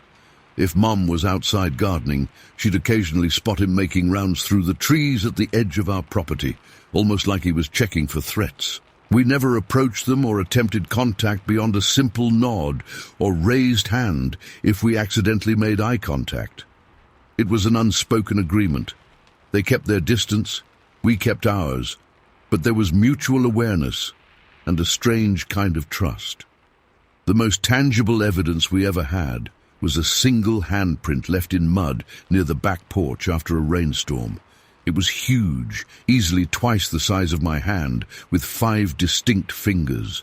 The palm was broader than a human's, but it was undeniably a handprint. We took photos, but never shared them with anyone outside the family. Over the years following the incident with Caleb, we noticed the donks less frequently. By 2010, Mum hadn't seen them in months. When she passed in 2015 and we sold the property, I often wondered if they moved on or if they're still there, watching the new owners who probably have no idea what shares their woods. I've spent countless hours researching similar accounts, reading about other families who've had ongoing encounters. Some details match, others don't. I've never found another story quite like ours, especially the part about Mama Donk saving Caleb. Sometimes I doubt my own memories and experiences. Was it real? Did we somehow collectively imagine or exaggerate ordinary events? But then I remember the look on Mum's face that day. The absolute certainty in her voice when she described how gently Mama Donk handled Caleb, and I know what we experienced was real. Caleb is 21 now, in college, with no memory of what happened. We eventually told him the story when he was old enough to understand, but we've never shared it beyond our immediate family until now. I don't care if anyone believes me. I don't need to convince anyone. I know what I saw, what Mum saw, what happened on our property for those years. Whatever these creatures were, Sasquatch, Bigfoot, or just our donks. They showed more humanity that day than many actual humans I've known. I still drive by our old property sometimes. The new owners built an addition, cleared some of the trees. I wonder if the donks moved deeper into the forest or found another quiet family to watch over. Part of me hopes they're still there, still watching, still keeping their gentle distance. And sometimes, when I'm looking out at the trees, I could swear I see movement. Something large shifting in the shadows, a brief glimpse of dark eyes watching me before disappearing into the green. Story 15. I still can't believe what happened that night in Sonoma County. My wife Jan and I have been RV camping for over 15 years, but nothing could have prepared us for what we saw in August 2007. We're not the type to make up stories or exaggerate, and frankly, I'm still trying to process it myself. We'd planned to stay at Riverbend Resort for a few days. It was a place we'd visited before, nice facilities, friendly staff, decent rates. We got a late start leaving San Francisco that day because our daughter called with some drama about her boyfriend. And by the time we arrived at Riverbend around 6 p.m., the place was completely full.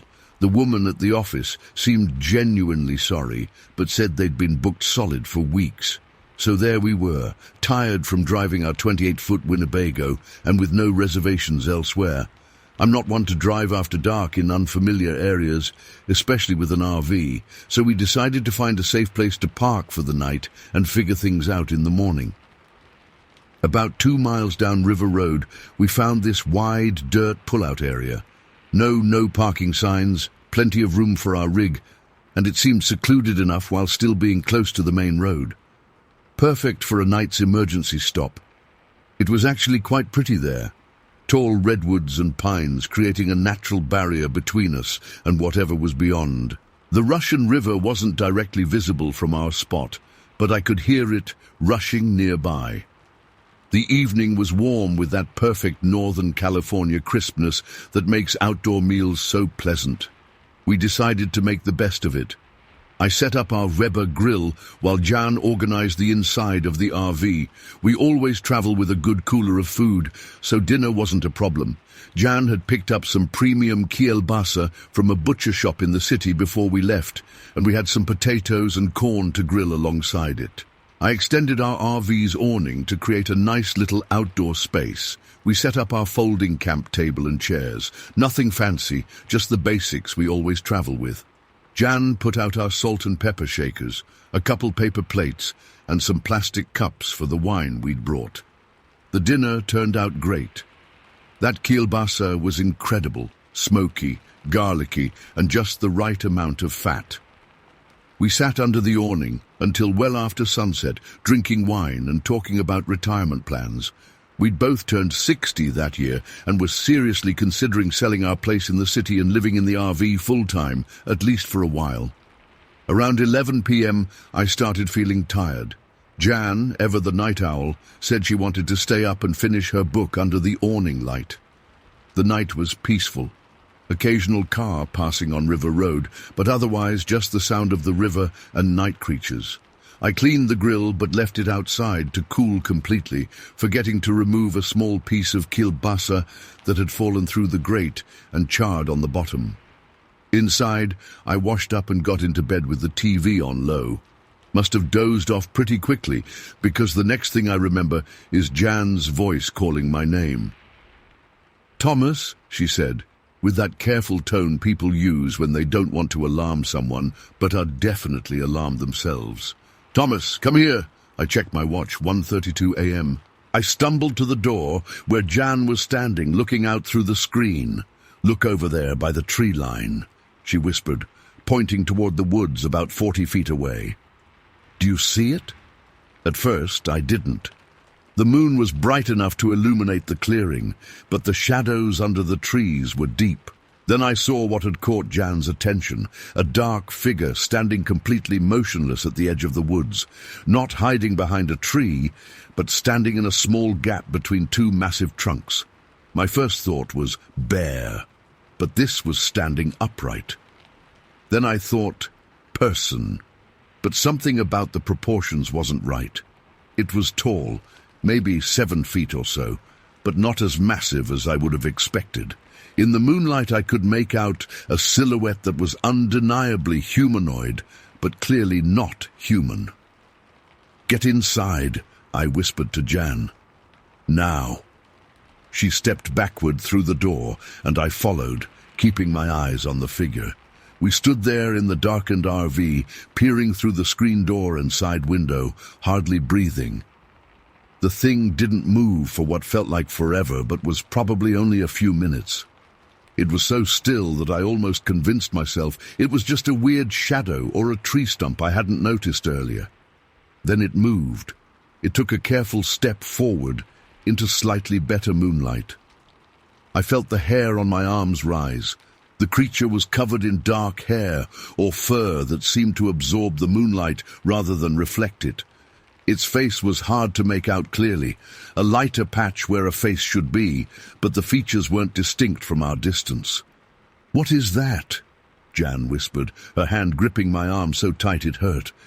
"I think—" I couldn't finish the sentence. My rational mind refused to form the word, but I knew what we were looking at. The creature took another step, then froze again. This pattern continued, step, pause, as if it was being extremely cautious. It moved with a weird grace that seemed deliberate, not like someone stumbling around in the dark. As it came closer, moving into the open area between the woods and our camp setup, I could see it better. It wasn't the hulking monster from the Patterson-Gimlin film that everyone's seen. This was leaner, though still powerfully built. The hair or fur covered its body completely, but it wasn't as shaggy as I would have expected. In the moonlight, it looked dark brown or black. Jan and I stood frozen, my arm around her shoulders, both of us barely breathing. I thought about the camera in my duffel bag, but couldn't bring myself to move away from the door. Besides, the light was terrible, and I doubted I'd get anything but a blurry, dark shape. The Sasquatch, because that's what it was, no matter how much my brain tried to find another explanation, approached our campsite with obvious curiosity. It paused by the Weber grill, head tilting slightly as it examined it. Then I remembered the bit of kielbasa that had fallen through the grate. The creature seemed to notice it too, but didn't touch it yet. Next, it moved to the chair I'd been sitting in just hours before. It reached out a hand, because it was a hand with distinct fingers, not a paw, and lightly touched the backrest, as if feeling the texture or perhaps sensing the lingering warmth. "It's smelling where we were," Jan whispered, and I realized she was right. The thing was lifting its head slightly, nostrils flaring. It was tracking our presence, following our movement around the campsite through scent. It moved to the awning next, reaching up to touch the edge of the fabric. Standing fully upright beneath it, I could see it wasn't as tall as I'd first thought, maybe 6'6" or 6'8", not the 8-foot giant of campfire stories, still taller than any person I knew, but not impossibly massive. What happened next still baffles me. The creature noticed our little camp table with the salt and pepper shakers, paper napkins weighted down with a small rock, and empty wine glasses. It reached out and picked up the salt shaker, a standard glass one with a metal top that we always travel with. It examined the salt shaker, turning it over in its hands, which I could now see were large but definitely hand-like, with opposable thumbs. The creature held the shaker up, as if looking through it in the moonlight. Then, to our astonishment, it tucked it into what I can only describe as a natural pocket, where the hair on its chest created a kind of fold. Then it turned and walked back toward the trees, still holding our salt shaker. Its gait was smooth but unusual, knees slightly bent, longer stride than a human would take. It disappeared into the shadows at the edge of the woods. "Did it just take our salt?" Jan whispered, sounding more confused than scared now. "I think so," I replied, equally bewildered. Less than a minute later, the creature emerged from the trees again. This time it was carrying something long, a stick or small branch about 2 feet in length. It approached the grill directly this time, no hesitation in its movements. With surprising dexterity, it used the stick to flip the piece of charred kielbasa that had fallen through the grate onto the ground.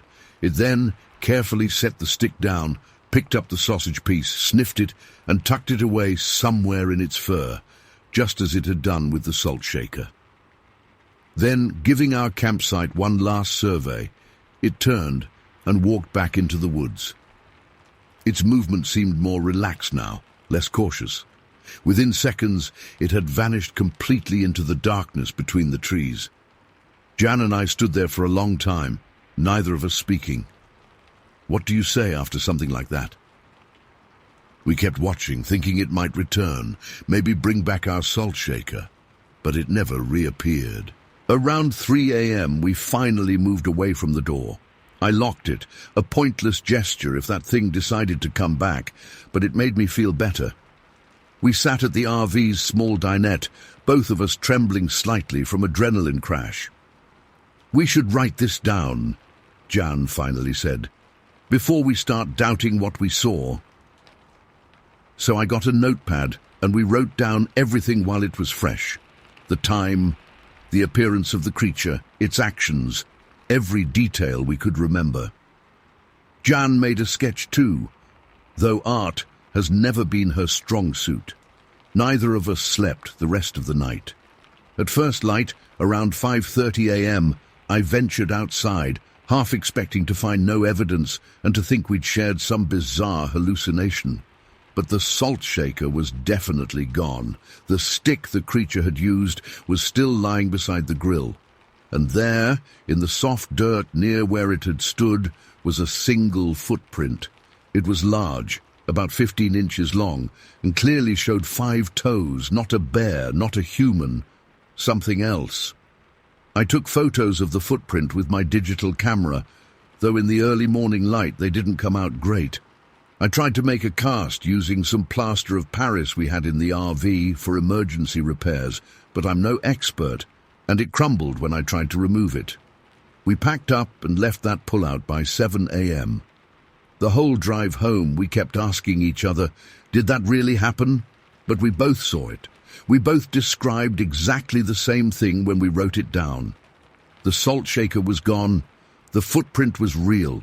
We've told this story to very few people. Our kids think we're making it up or that we both got into some bad wine. A park ranger I called just said there were lots of bears in the area and to always secure food properly when camping. But I know what we saw. It wasn't a bear. It wasn't a person in a suit. It was something else. Something intelligent enough to be curious about human objects. Something careful and deliberate in its movements. Something that apparently had a use for salt and enjoyed kielbasa. Sometimes I wonder if it's still out there, in the woods along River Road, watching campers from the tree line, waiting for them to go inside so it can investigate their things. And sometimes I wonder if it still has our salt shaker and what it might be using it for. It's been 16 years, and I still look for salt shakers whenever we camp, not because I'm afraid. Strangely, I never felt threatened by the creature, but because I'm hoping one day we'll find our missing one placed carefully at our campsite, as if returned by a curious borrower who had finished studying it.